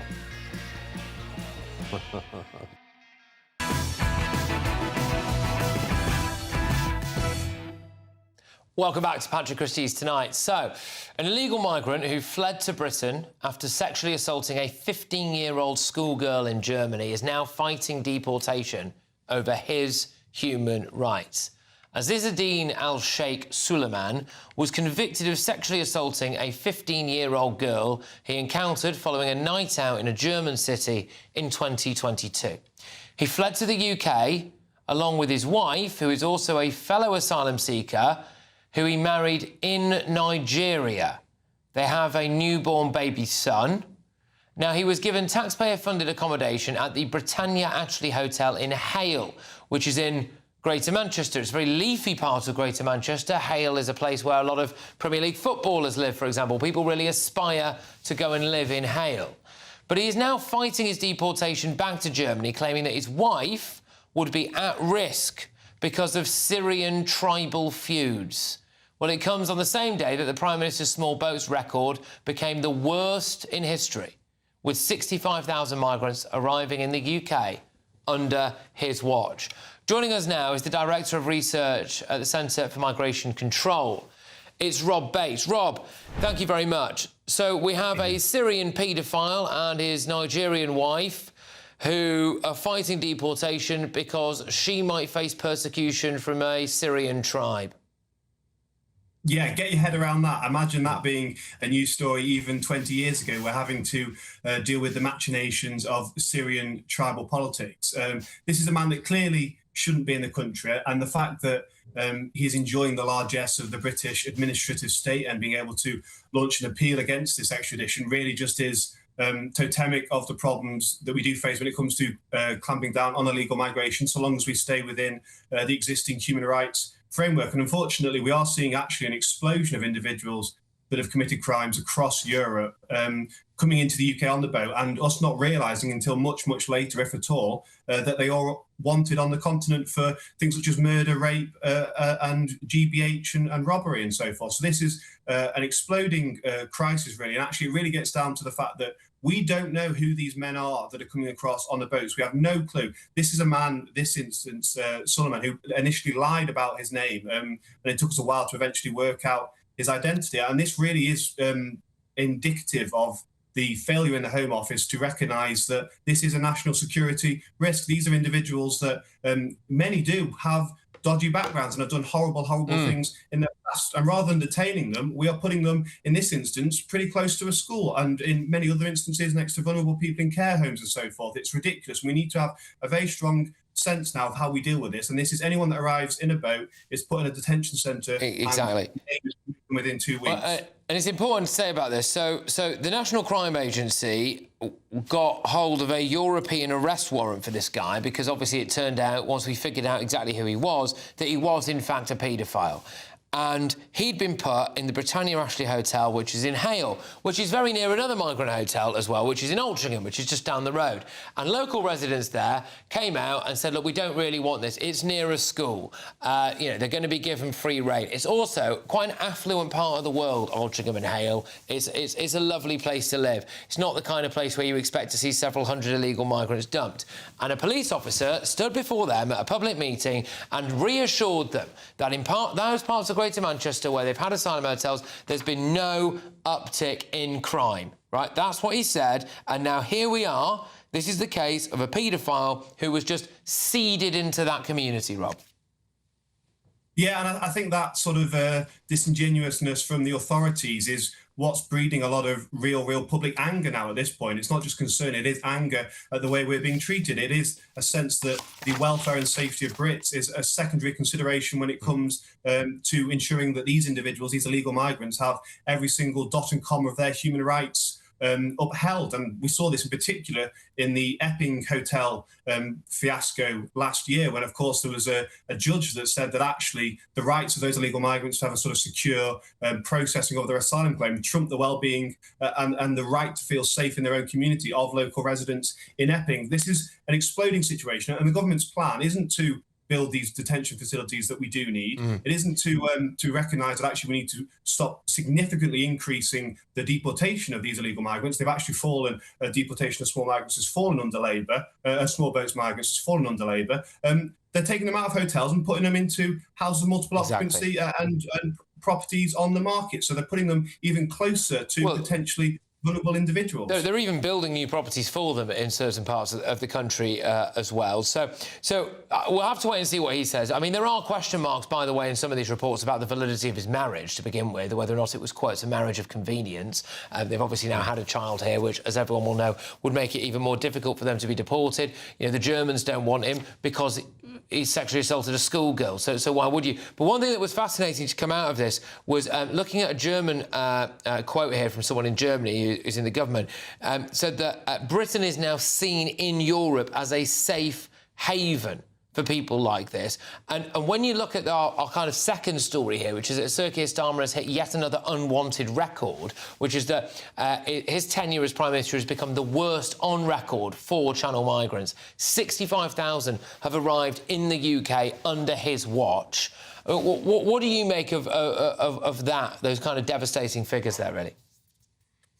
Well, I think we are an outlier now. We have hit record numbers of asylum claims in the last year of data when you compare with what Germany's done, where it's half the number of asylum claims, albeit from a much higher level. And look at some of the measures that they're putting in place in Germany. They're actually deporting people back to Afghanistan. They're actually planning to remove people to countries that we wouldn't dare to remove them to because we are so concerned about them. And I think that is really actually, we're in a peculiar knot in Britain where it comes to the human rights laws, when it comes to just our framework, it comes to the way it's interpreted by our immigration tribunals, that really is actually more lenient than anywhere else on the continent. And actually the asylum system itself is so generous and really is just wading through people on spurious claims that you would fancy your chances in Britain when compared to some Eastern and Central European countries. I think it's inevitable actually that we will see numbers continue to increase. I think this year is already shaping up, when you look at the 2026 first 3 weeks, is already shaping up to be another bumpy year, and I can't see anything on the horizon that will bring those numbers down. All right, Rob, look, thank you very much for your time as always. Rob Bates there, who's Director of Research at the Centre for Migration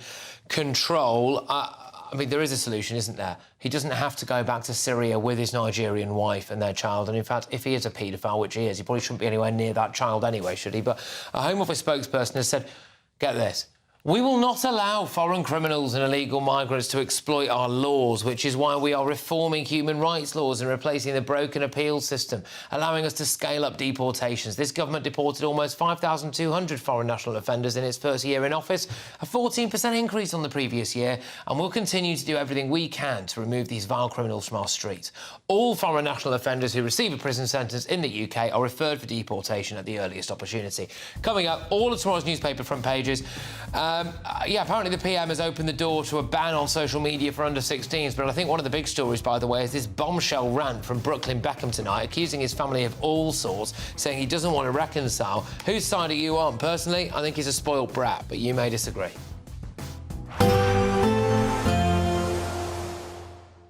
I forecast a perfect holiday in the sun. Weather looking good then? For sure, and no worries about our travel insurance. All Clear Travel Insurance sponsors GBNews Travel Destinations Forecast. Hello there. Storm Harry, named by the Spanish Met Service, will bring some heavy rain, thunderstorms, strong winds to central parts of the Mediterranean over the next few days. Dry across Turkey and Greece on Tuesday, but rather chilly. Wet weather across Italy into the Balearics and then eastern Spain as well. Some snow over the higher ground. Dry towards Madeira, down into the Canaries, Tenerife, 18 degrees, sunny spells, where it remains warm over the next few days here. All Clear Travel Insurance sponsors GBNews Travel Destinations Forecast. Hello, good evening. Welcome to your latest GB News weather update, brought to you from the Met Office. Cloudy throughout tonight for most of us, some rain across northern areas, and by tomorrow morning it will become pretty windy across western areas. That's as an area of low pressure is developing out in the Atlantic. That will bring some strong winds into Tuesday, but before then, a weakening weather front brings further outbreaks of rain to more northern areas into this evening. Some of these heavy at times, just turn a little bit drier and clearer for a time across Wales, southern parts of England too, with heavy bursts of rain continuing across Scotland. With clear skies pretty limited, frost is also going to be fairly limited to start Tuesday. Just the far north of Scotland could see temperatures just below zero, but a relatively mild start for the time of year to come for Tuesday. But the winds will strengthen. We could see gusts in excess of 65 miles per hour through Tuesday across parts of West Wales, Devon and Cornwall. A breezy picture elsewhere across the rest of the UK, but a brighter picture, actually. Not entirely dry, still a few showers across parts of western Scotland, the far north as well, seeing some outbreaks of rain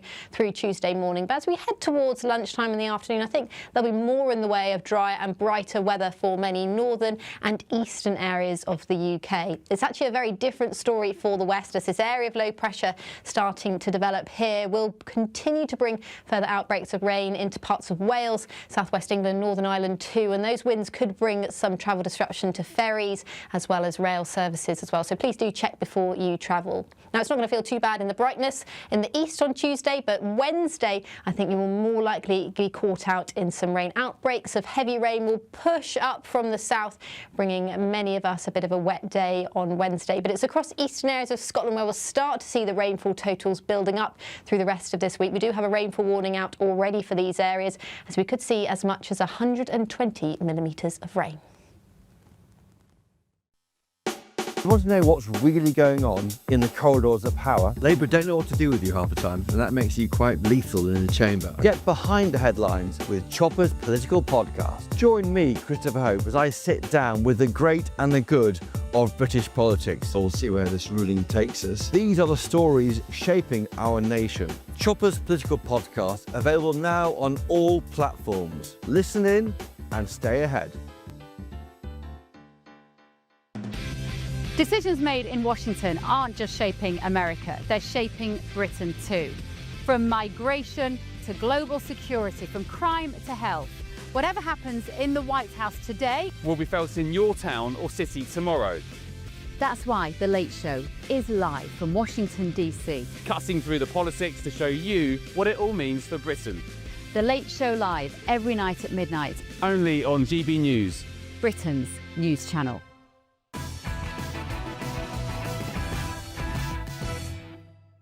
Welcome back. Let's get you all the front pages then, starting with the Metro. A prize idiot land grab row shakes NATO alliance. The iPaper.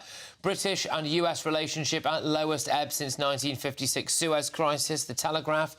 British teenagers face a social media ban. There's also a story in the bottom of the Telegraph there. Police failing to fight modern crimes. And there's talk of basically merging police forces, a little bit like they did in Scotland. You know, that thing that didn't work. Anyway, the Daily Mail. Brooklyn goes nuclear. It's Brooklyn Beckham versus the rest of the Beckhams. Well, it's Beckham Pelt's Beckham now anyway, isn't it, I think? So, yeah, that's it. Claims that they put the family brand above everything. Says that his mum humiliated him with an inappropriate first dance at his wedding. So, firstly, let's just deal with this. The Home Secretary is set to announce our current policing system is outdated and no longer set up to tackle modern crime.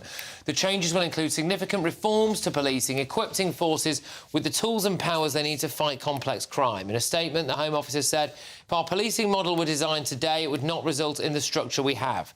There are 43 police force models, and it's buckling under the strain of trying to tackle complex crimes, and fragmentation can mean some serious offending remains unpunished. Jake, they turned the regional police force in Scotland into Police Scotland. They did. And it's not gone well. No, it's not. And I think, you know, the real challenge with policing isn't necessarily that police are sort of fragmented. Maybe some simplification in this area would be a good thing. I wouldn't necessarily stand against it. But the real challenge, I think, with policing is that they don't seem to enforce low-level crimes. And if you think about it, I know Sir Mark Rowley was out last week saying that the murder rate is the lowest it's been for a very long time in London. You're very unlikely to be affected by murder, but you are very likely to have your phone snatched or your house broken into or go into a supermarket and see someone robbing from shelves. There's been a 75% increase in violent sexual assaults in London. And if you take that across the whole country, people really want police forces to be focusing on, and it's not a lower-level crime if it happens to you, it's just in the definition as a lower-level crime. And if I was the Home Secretary, I think I would be tackling that first before sort of rearranging the deck chairs on the Titanic as it's still going down. Yeah, but Benjamin, I mean, do you think it's a good thing, this? Well, I mean, less bureaucracy might mean more resource, so maybe that's a good thing. I think, you know, not an expert to be against it. But I do think the problem is this sense of crime, that phrase, low-level offences, which are the most prominent in people's minds. That's seeing people nick stuff from Tesco when you're paying for it, and that really sits poorly with people. And I think for quite a while they've underestimated how the public perceive that, but also the lack of serious punishment. So I was listening to a retired officer earlier, Norman Brennan, who described how he got into a fight with a violent shoplifter in his local supermarket. He managed to, despite being in his 60s, get them on the ground, get the current police officers to arrest him. They get through the process. He'd been stealing for ages, the staff said. He was convicted and he got a 4-week suspended sentence at the end of all that. And so if even on the occasion when they are convicted, why would they stop? Coach, do you mind if I switch topics on you a bit here? Because I want to get Prince Harry into this. Oh, no, sorry, easy to get them mixed up. Brooklyn Beckham into these sections, right? OK. So Brooklyn Beckham has launched an astonishing attack on his, quotes, controlling parents, has accused his mum of an inappropriate dance, hijacking his first dance at the wedding. They put the family brand above everything else. He doesn't want reconciliation. Is he a spoilt brat? You know what? I think he probably absolutely is a spoilt brat, but it doesn't mean that what he's saying about this is not true. And I have to say, when I read his post, it rings true to me, you know, because, I mean, I've been kind of writing stories on the Beckhams for a very long time now, and I know that they are very controlling about the brand, Victoria in particular. But what I think is really shocking about his story about the wedding, the fact that a mother would insert herself in between his new wife and take the first dance, that says to me she was sending a message to his son's wife saying, don't kid yourself, I'm in control of him. You're not, I am. And that would have said it to everyone in the room. And it kind of shows you how controlling she is. And she is, you know. I remember years ago when Beckham had an affair with Rebecca Loos. No, it's all right. You don't need to agree. I think he denies it. It's well documented. Rebecca Loos did many newspaper stories detailing it in detail. I think David Beckham vehemently denies that. But I saw how Victoria went into action over that and how to protect her marriage and the brand. Right. Then. And it was very interesting. She, you know, despite everything, she stood by her husband and still has. So she is very forceful in the brand. When he says stuff like all they care about is the brand and the money, I kind of believe that, you know? And I always thought he was a bit of a prat, and you're right, he would not have got to marry an heiress. Well, he wouldn't, and he's tried his hand at a few things. You know, the cookery thing he's been lambasted for has been hilariously bad. The photography thing, we showed a picture of it earlier, we'll probably do it a bit later on as well. That picture of the elephant where you can't even see the elephant, no one would have published that if his name wasn't Beckham. He's had every opportunity afforded to it. But that doesn't mean he's not telling the truth on this. You know, what Brooklyn Beckham doesn't know about photography is everything. Always been waiting to say that. I'm actually quick-witted sometimes. Yeah. But do you know what? I mean, look, the accusations here, there are two ones that stand out. One is that he had the family, the parents, David and Victoria, had apparently wanted to copyright the name before he got married to Nicola Peltz, and he didn't do that in the schedule they wanted, and so Victoria Beckham, his mum, he says, at the 11th hour, stopped making the wedding dress and nearly left his wife without one. I mean, that's not normal behaviour.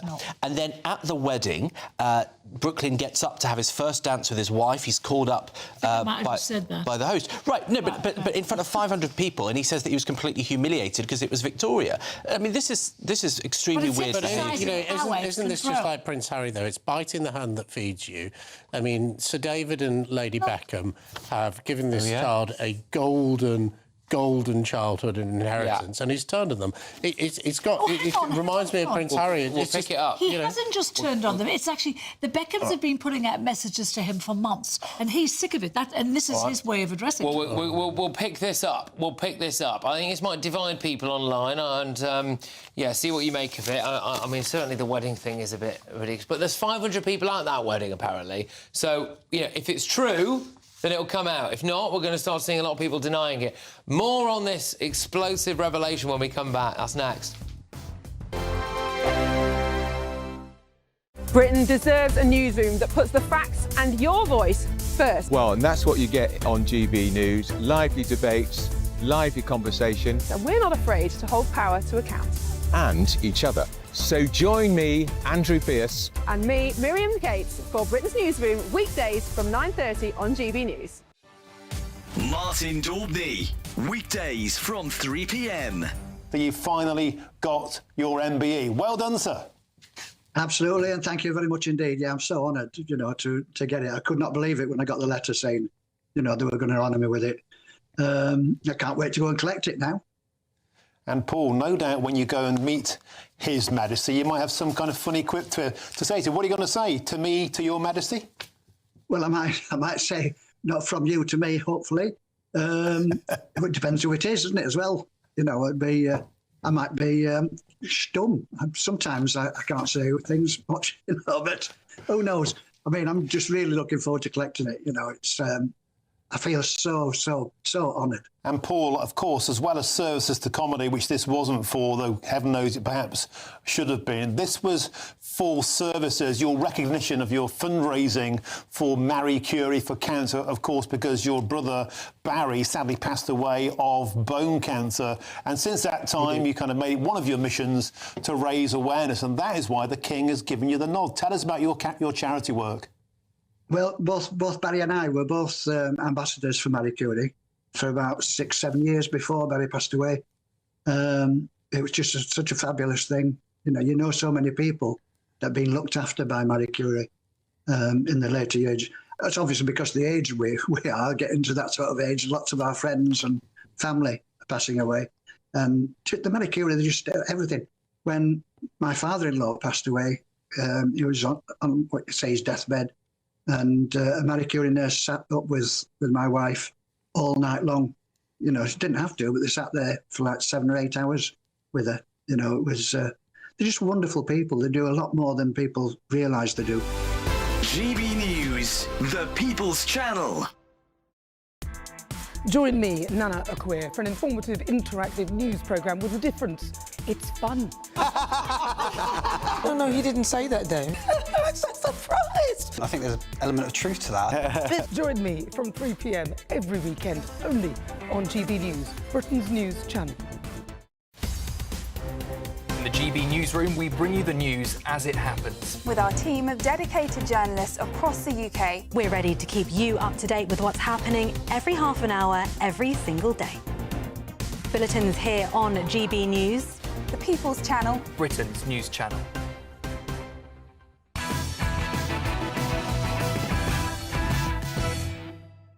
Welcome back. The rest of tomorrow's newspaper front pages. The Sun. Brooklyn goes nuclear. I'm done with my family and my mum ruined my wedding. The Times. I no longer think purely about peace, says Trump. They also go with Labour draws up plans for banning under-16s from social media. The picture is Prince Harry on his first day of his privacy case in the High Court. The Guardian. Trump links Greenland threats to Nobel snub. They've also got Prince Harry and ministers look at social media ban for under-16s. Benjamin, social media ban for under-16s, yay or nay? Oh, OK. I'm instinctively, I think, yay. I reckon that we will reflect on letting 13-year-olds or even younger have unfiltered access to social media, like we look back at a generation or two ago where 12-year-olds picked up their first cigarette. I think we will think this was an insane and unhealthy thing to let kids do. However, I don't think the suggestion is that they're doing a review of it. They're calling it a digital age of consent, which I think is actually quite a nice way to look at this question. But we should look at what Australia does, see what their experiment and insight proves, and then decide. Go on, Joe. Well, I wasn't really aware till today that there's this, mainly because my children are much younger, there's this 13-year-old that you can't open a social media account until you're 13 already in this country. I don't think it's a law. I think it's sort of a rule that the social media companies have been brought into place. As far as I can tell, there's no enforcement of that. So if it were me, I would say, well, actually, let's start enforcing this rule at 13. Let's force the social media companies to have a copy of your passport.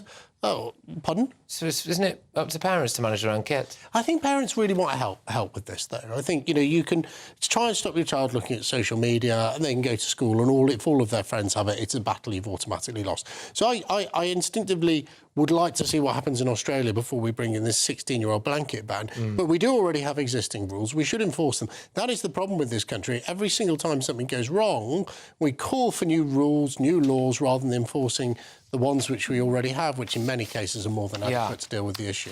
One thing I would like to see is a blanket ban on mobile phones in schools, because I do think that would really help. Carol, I think you're a bit more interested in the Prince Harry case, I am, yeah, because this is going to be a 9-week trial. It's going to cost 38 million quid. Associated newspapers have already said that his claims are preposterous. The claims are going forward. There's various other people, including Baroness Doreen Lawrence, which, remember, it was the male who got justice for her son in the end, Stephen Lawrence. Anyway, I think this is Harry's last tip at the tabloids. He's not going to do this again because he now wants reconciliation with his family. This is the last time I think he's ever going to sue a tabloid. And I think he's going to be very careful what he says this time. I don't think he's going to be the angry man during this trial. I think it's because he wants to reconcile with the family. The king did not want him to bring this action, but he's done it anyway. And I think it'll be this. I think there's a different feeling, a different atmosphere around this one. Before, he wanted to lash out at the press. It doesn't feel like that this time, and I think he's going to be very careful what he does and says, because he's trying to build bridges with his family and he doesn't want to mess that up. All right, well, we are very lucky to have another hour to go through all of these front pages, and there are some other stories that I need to bring to you as well, including that Shamima Begum could be free within days. Yes, seriously, free within days. I'll tell you exactly why very, very shortly. We're also, of course, going to be going into much more detail about Brooklyn Beckham going nuclear. If I were the Beckhams, I'd be responding to this ASAP. When they do, I'll bring it to you.